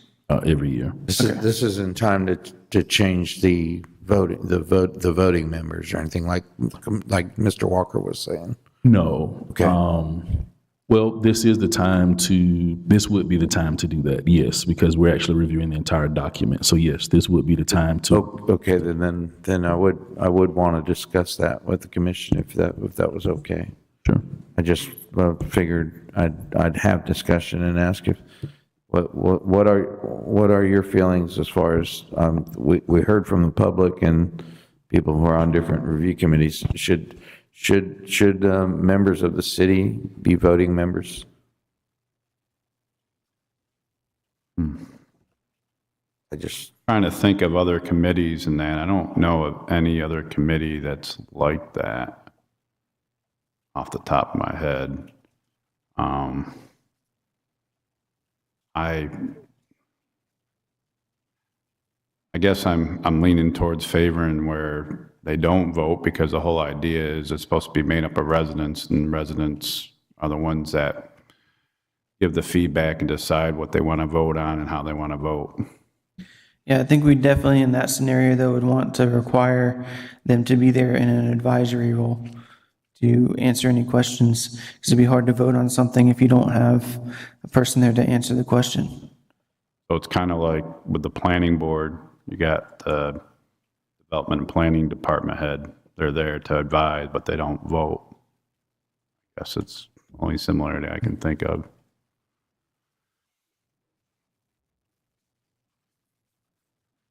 So I can only speak for myself. I have only voted on that review committee once. I did not realize that I was expected to vote until the last meeting.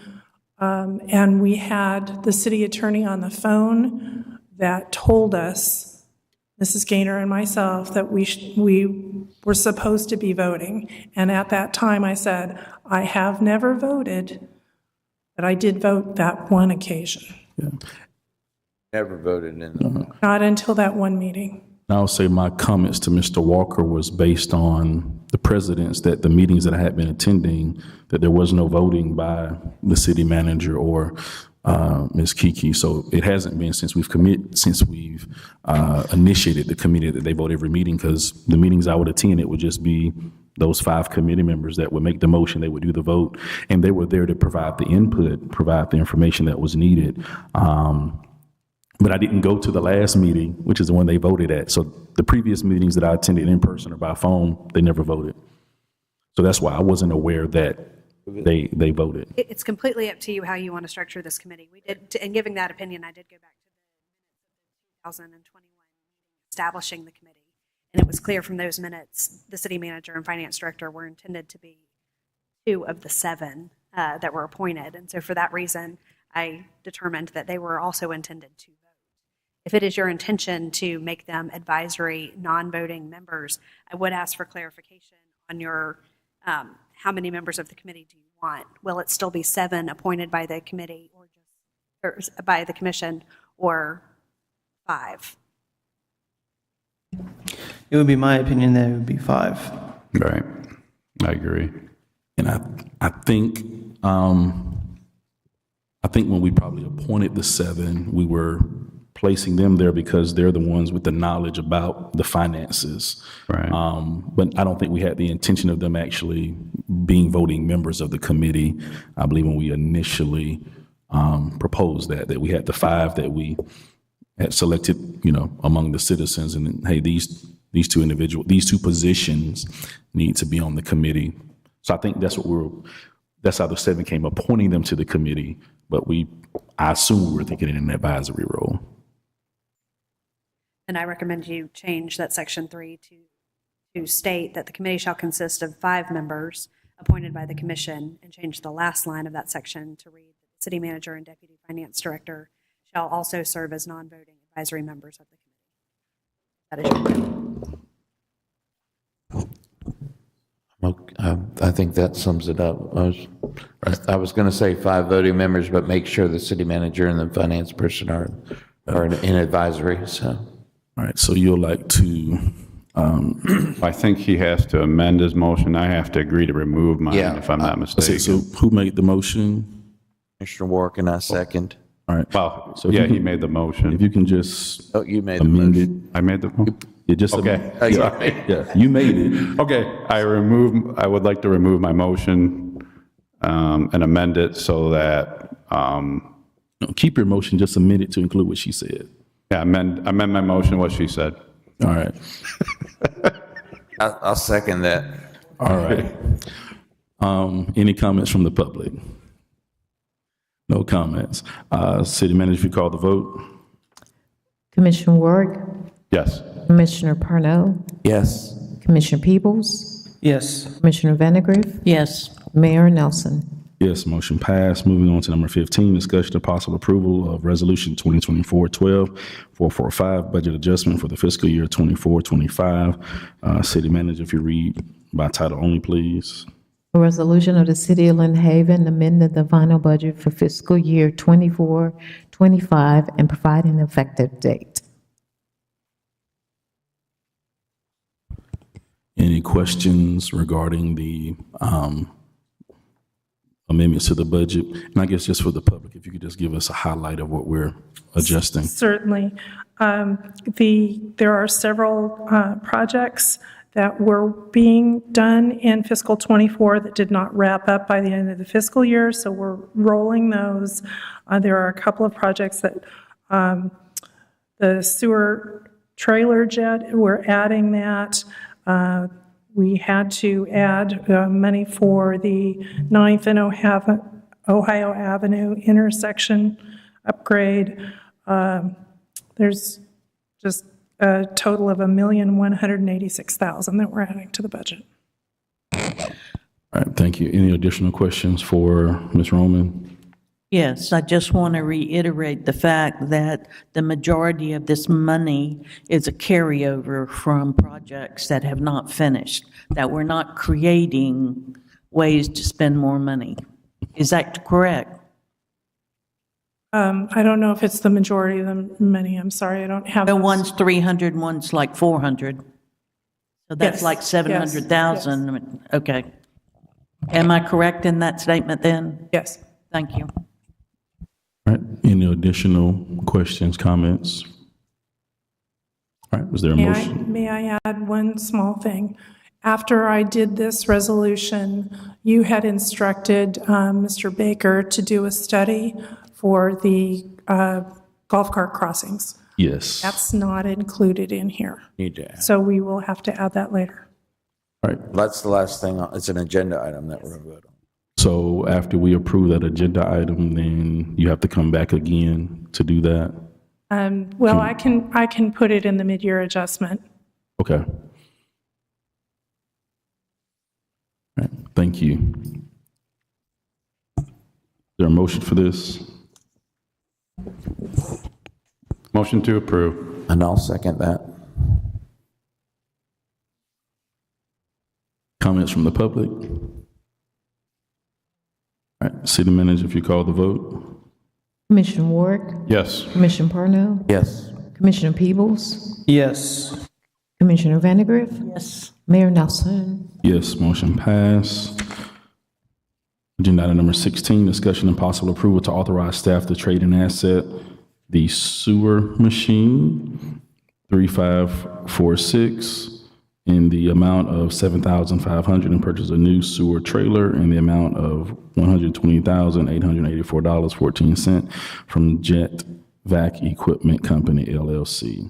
Just wanted to clarify that it was not a sewing machine. No, sir. This is a 2007 sewer machine. It's a trailer that we use to jet out sewer laterals.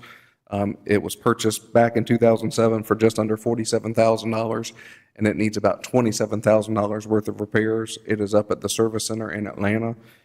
They're going to give us $7,500 towards trade-in, and then we will purchase a new one off of the Sourcewell contract for the $129,262.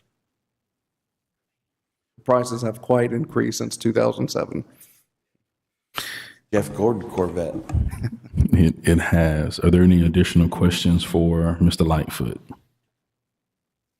And Mayor, if we have to hire a company to do this service, it costs us about $800 to $1,800 per, and it could be one a week, it could be 0 a week, or it could be 15. You just never know. So it is quite costly to hire this service out.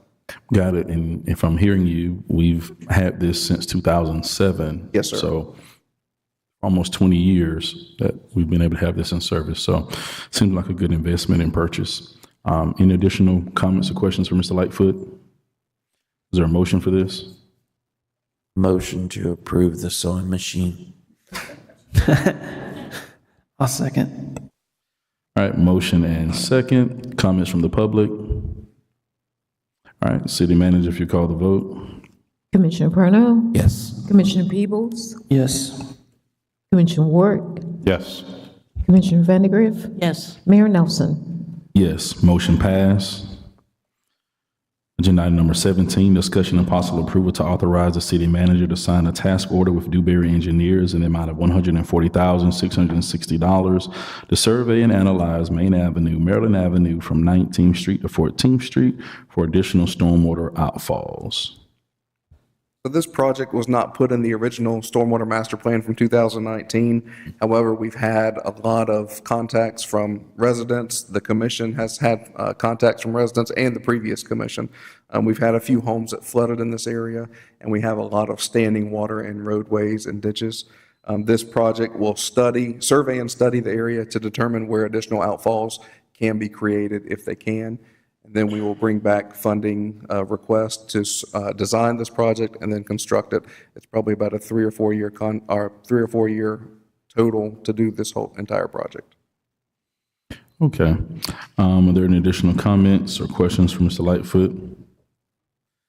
This is that area of North Shore where the roads don't have. Yes, sir. Sorry, this is from Main Avenue to Maryland Avenue and from 19th Street to 14th Street. Just road, no curb, no. Right there, when that area was built, there were no subdivision regulations, so there's no curb, no gutter, very little stormwater ponds, and very few outfalls.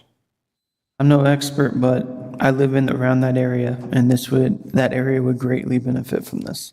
That area over there is one of not the best area for stormwater in the city. To put it lightly. Low. Oh, can you go? And I think you mentioned this Friday. What would be the time frame for actually completing this project if it's deemed that it's something that's needed, or actually adding the extra outfalls? Because what happens, our citizens, they see this and we've approved it today, and in January they're expecting it to be done. So and they call us. So what is a tentative time frame? Nothing to hold you to, but just an idea. So if this is approved today, the surveyors can start this month, is what they've told us. I would assume it would take about a month or two to survey all of this in the field and then put together some paperwork for us to look at.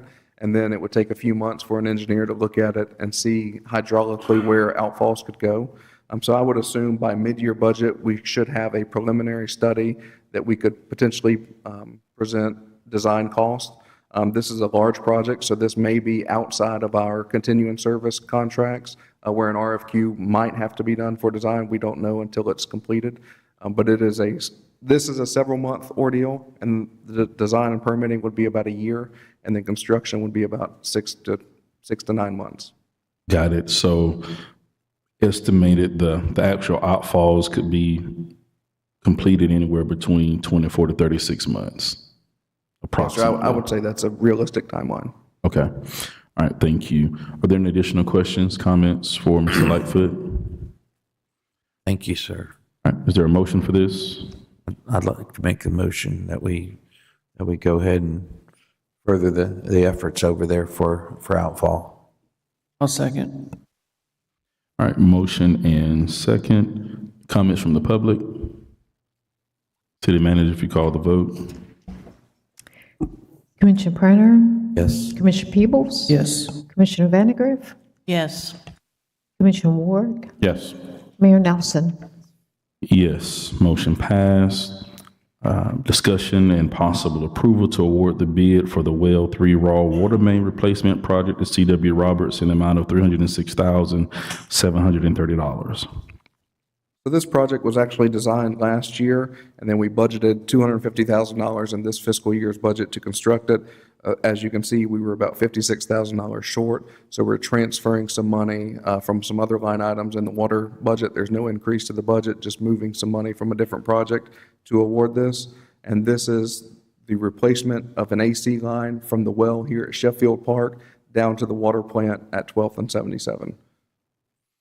All right. Any additional questions about this? Is that little room over there that everybody's working in? Yes, sir. The well house behind the stage. There's always over somebody over there doing something, so, yeah. All right. Any further questions? All right. Is there a motion for this? Motion to approve. I'll second. All right. Motion and second. Comments from the public? All right. City Manager, if you call the vote. Commissioner Parnell? Yes. Commissioner Peebles? Yes. Commissioner Vandegrift? Yes. Commissioner Ward? Yes. Mayor Nelson? Yes. Motion passed. Discussion and possible approval of application for amendment to Development Order, North Bay Haven Charter Academy, Director of Development and Planning. Thank you. I do have a small presentation for this. Thank you. So this is an application for an amendment to a development order. The application is Bay Haven Charter Academy, parcel number 11344-025-000. The location is the North Bay Haven Charter Academy Athletic Fields, 1 Buccaneer Drive. Parcel is approximately 16 acres and it has a future land use map designation of TND. The request is to have a slab under a batting cage. The original development order was approved on July the 10th, 2018 for athletic fields, concession stands, restrooms, and field house, amongst other things. We received a request for a batting cage in August of 2023 and were told that the field house was not being constructed. Seeing as how it was a minor deviation, we received a letter from Larry Bollinger assuring us that the field house was not going to be constructed, and so we went ahead and approved the minor deviation. This is a request for a second batting cage. Of the approved original impervious surface of 144,619 square feet, there is still 22,463 unbuilt because they didn't do the field house. This second batting cage will use 2,996.25 square feet of the remaining allowable impervious surface. We do have Stephen Gillespie, who is the athletic director, I believe, from North Bay Haven here today. If you had any specific questions on that. This shows the original development order that was approved back in 2018. And up here is where the field house was going to go. In that area there, the fields have all been constructed. And this, again, shows the field house that was not constructed. This down here was the batting cage that they constructed last year, and this is the proposed batting cage that they're bringing to us now, and we wanted to have approval from you because we don't know what's going to happen now in the future with the remaining impervious that they haven't constructed on. Thank you. Any additional questions for Ms. Amanda about this? Go ahead. I do have a question, because, I mean, schools are always expanding, and so they're not doing the field house now, but they could still, as long as they maintain a kind of a backward budget on the pervious surface, like if they design something else or whatever. I don't know if they will or not, but. My feeling is because they have submitted an official letter saying they are not going to construct the field house, and we are letting them possibly approving an amendment, and that was 2018. If they then decide in the future that they want to construct a field house, they'll have to submit a development order for that, which will have to come before you. And then we're going to let them know that, or? Because I just don't Well, they're know. not, they've told us they're not building it, so they're not building it. I mean, it was 2018. We now have 100-year stormwater rules, which we didn't have then, so. Just making sure, because, schools get donations, and next thing you know, that, we can build that building, you know what I mean? Right. So, and I don't want to stop them. I definitely don't, I think, do you understand, can you ask him if he understands that? Hold on. Are there any questions for Mr. Gillette? Yeah, is this going to help the baseball team? Are they going to get better? Are they going to beat the Bozeman, the Bozeman Bucks? Is it the Bayhaven Bucks and the Bozeman Bucks? Where are you zoned for? What's that? Where are you zoned for? Bozeman, if you're in Bozeman, I'll say no, we will not. I'm zoned about 3 blocks from Sheffield Park. I'm teasing. We're trying to improve the current structure that's there. Right. It does not handle inclement weather right now because it was built over it's just dirt and grass now. So any type of inclement weather, it seeps in under the cage. So it doesn't meet the purpose for what it was built totally. So we'd like to add that slab underneath. We've got artificial service donated that will be put on that. And you're going to expand your cages too, right? Or no? The slab will go slightly outside the existing structure, so we can have drill work stations outside of the covered netting. Good. Okay. I'm all for it. I don't want to stop y'all.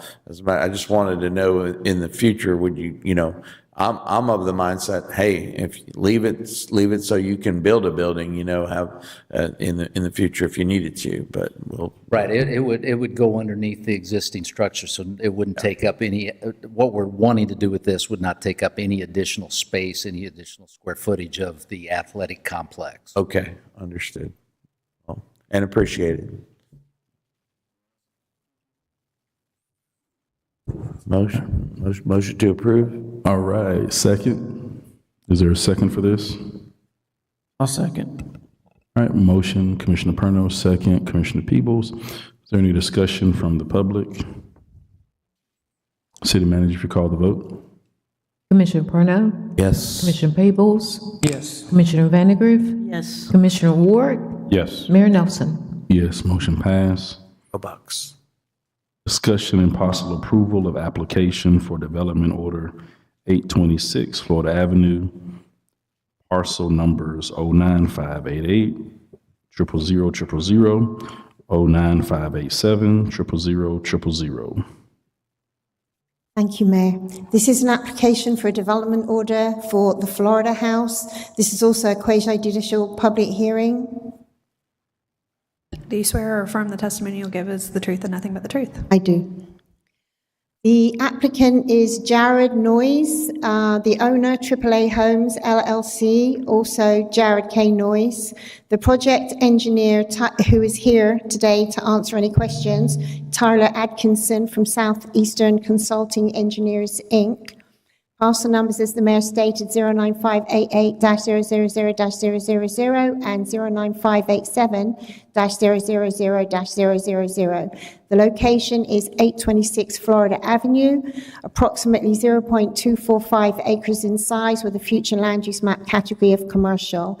The property had originally been, well, not originally, but over the last few years, had been used as offices with apartments upstairs, plus an old addition had been installed on the back, which was in very poor condition when the applicant purchased the property and he removed it.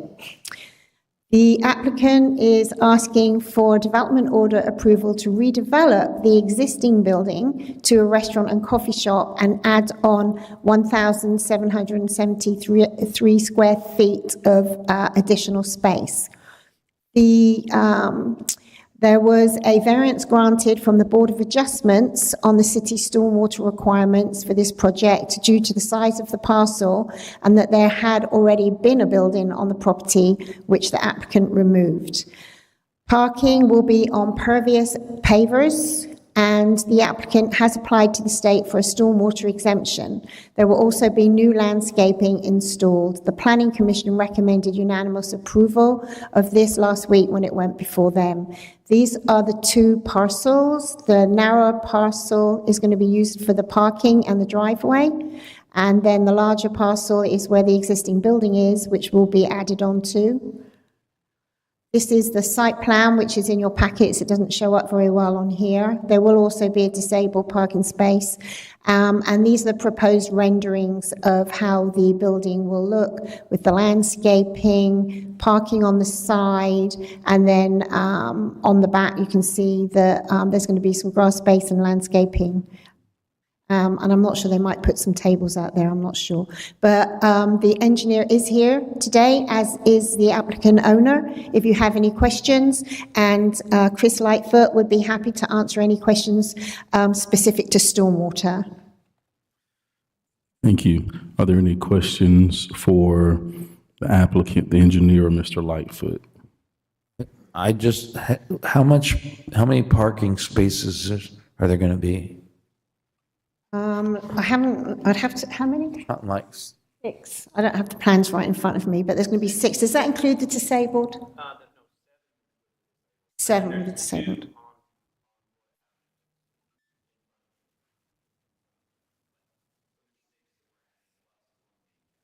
This is in the CRA, so they do not have as much parking requirement as a regular business because there is on-street parking. What is the surface going to be around the pavers from the site drawing there? The surface around the pavers? It looks like the pavers are the parking spaces. Yes, that's going to be a gravel driveway. Gravel? Yes, sir. Yeah. We require a hard dust-free surface for parking, but if we're not maintaining a street and it's remaining private to the applicant and we're not maintaining it, they can have gravel on their driveway, and it means there'll be less impervious. Right. And that's why they're using pervious pavers for the parking, so that the water will drain down through. Otherwise, they wouldn't have been able to do the project to meet our impervious surface requirements. I just want to say thank you to the developer for working with us for the impervious area, and that, as you know, stormwater is a big deal in this area, so thank you very much for that. All right, any other additional questions, comments?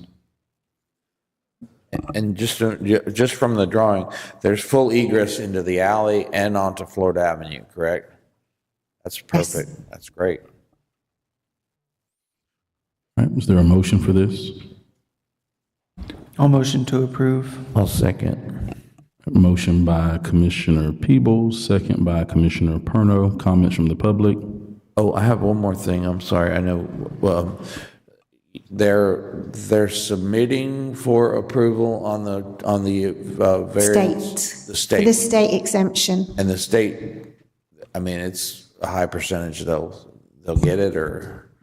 We think so. I mean, what's the roadblock if they don't? We cannot stop a development Right, I know, order. and I don't want to. And that's what I'm saying is, I don't are they think going to they be? can do it. Is there going to be any challenges?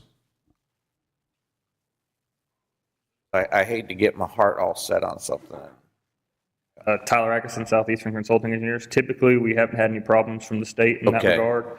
There are a few rules and regulations they require. I believe it's no more than 9,000 square feet of total development space, and I believe it's under 5,000 square feet for parking or drive access.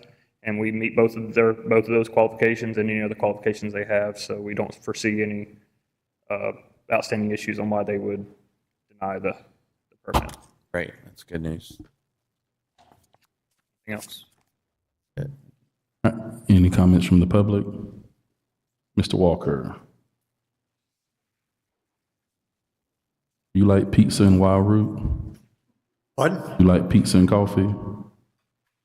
I didn't understand that. Do you like pizza and coffee? I like them both. I'm not a pizza fan. Okay. I am a coffee fan. All right. Yes. I have no objection to this whatsoever.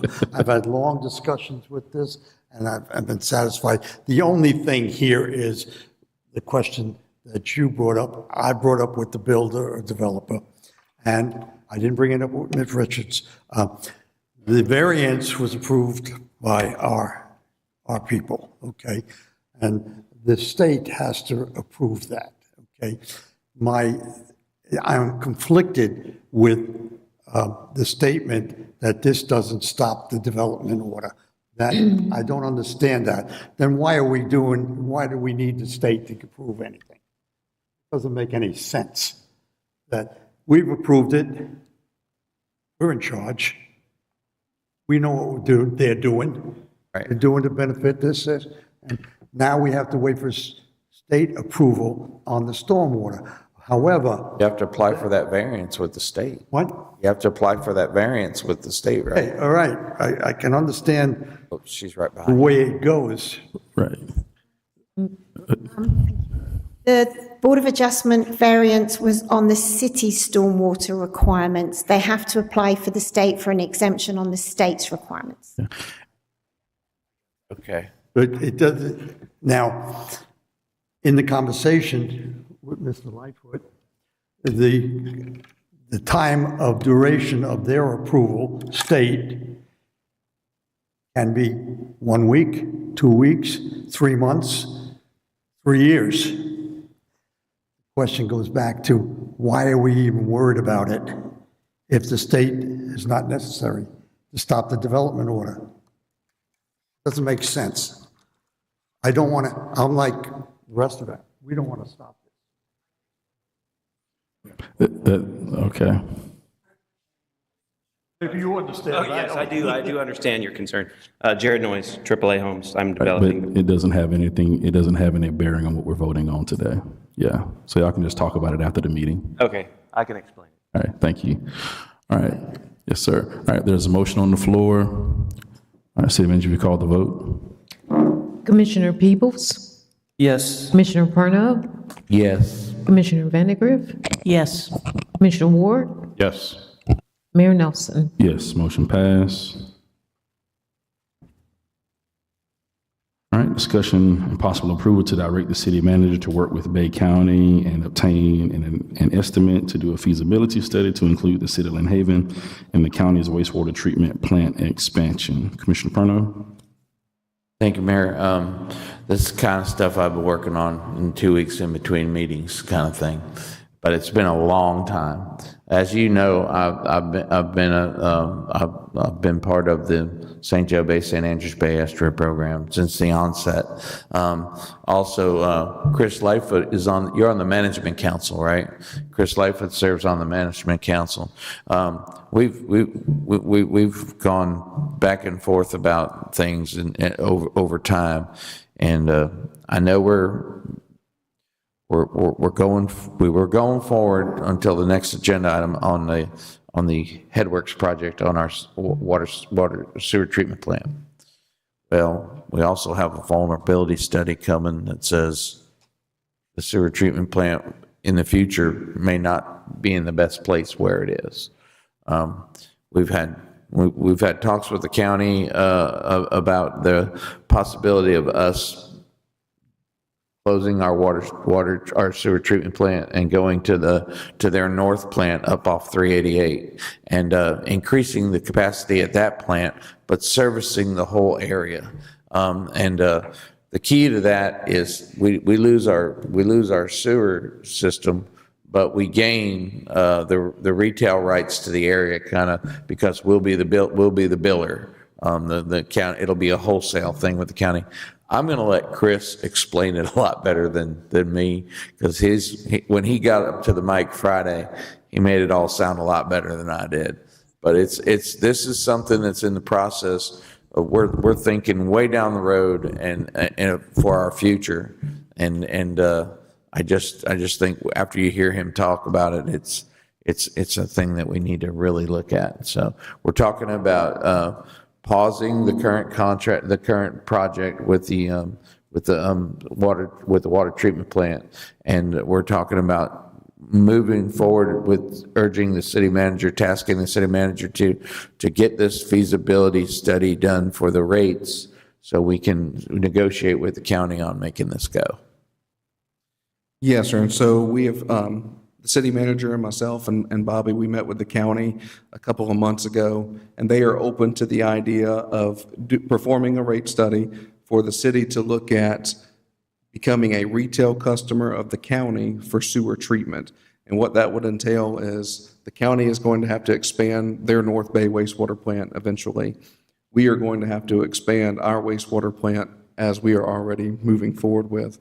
It would make more sense to combine the two wastewater plants if we can make it financially feasible and have basically a flow meter on the city's lift station that we would pump our sewer up north to the county for them to treat. The county would in turn bill us monthly, and we would bill our customers monthly for the sewer treatment. So instead of us having to spend approximately $50 million to expand our wastewater plant, the county would expand their wastewater plant. Of course, how they have their debt service or their bond, that's on the county, not us. The rates would, of course, be passed on to us, on to our customers, and this is what the item is for, to do a rate study to see where we would be and how much the rates would be for our customers as well as the county customers, and see if it is feasible for us to do. We'd be combining the Lynn Haven with county rates for the whole service area of that plant, correct? That is correct.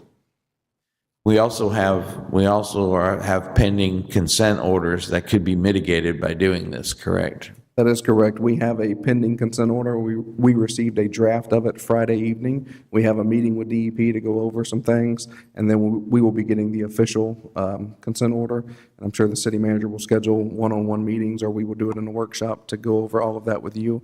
But that would be a huge help in resolving the consent order, is combining with Bay County, if, again, financially feasible to make happen for our residents. Right. We just got to get the ball rolling on this, and just the fact that we have agenda items, in our schedule, it helps with the consent order, and this is a big move for the future of our area, and it's a big move for the future in Lynn Haven. I mean, if we could provide the retail service for a larger area than Lynn Haven, we're doing a pretty good thing as far as getting in revenue and getting it out. So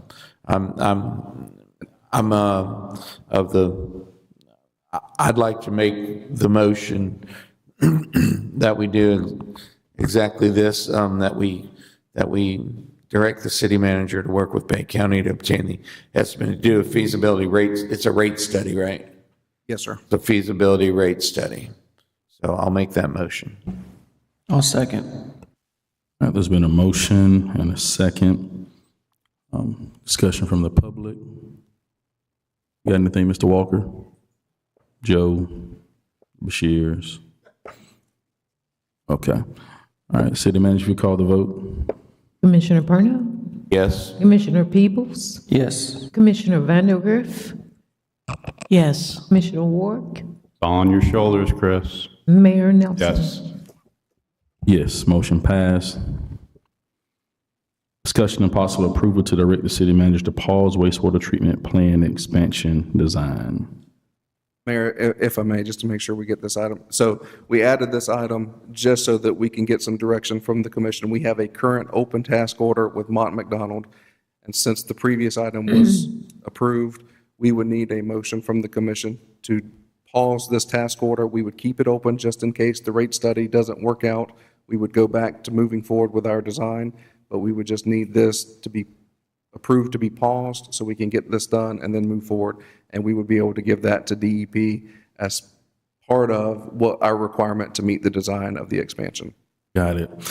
And I guess for the city attorney, I think you might have answered this for us on Friday. Are there any contractual conflicts with us passing this particular agenda item?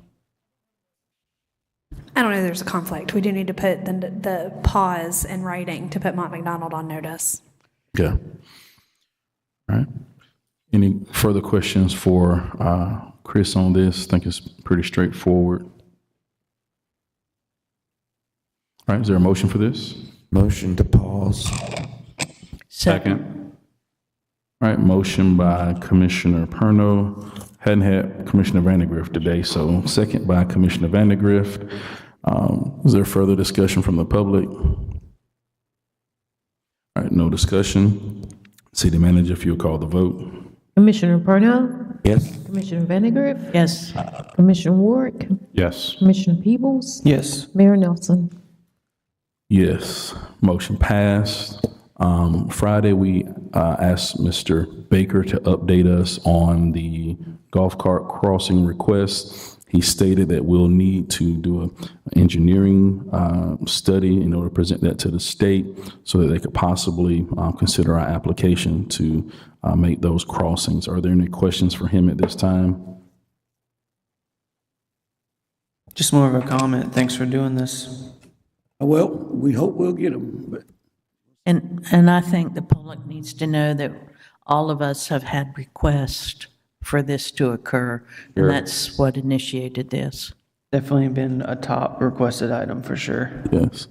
And I believe probably for maybe over a year now, you've been working on yes. on this. And DOT does not particularly like them, but we're trying to justify it because of the supermarkets and all that, so people can get to them. Got it. So if I can't go to Publix, I can go to Winn-Dixie, huh? Possibly, yeah. Okay. All right. Okay. Are there any further questions for Mr. Baker? Is there a motion for this? I'll motion to approve. Second. Motion by Commissioner Peebles, second by Commissioner Perno. Discussion from the public. City Manager, if you call the vote. Commissioner Peebles? Yes. Commissioner Parnell? Yes. Commissioner Vandegrift? Yes. Commissioner Ward? Yes. Mayor Nelson? Yes, motion passed. Meeting adjourned. Merry Christmas.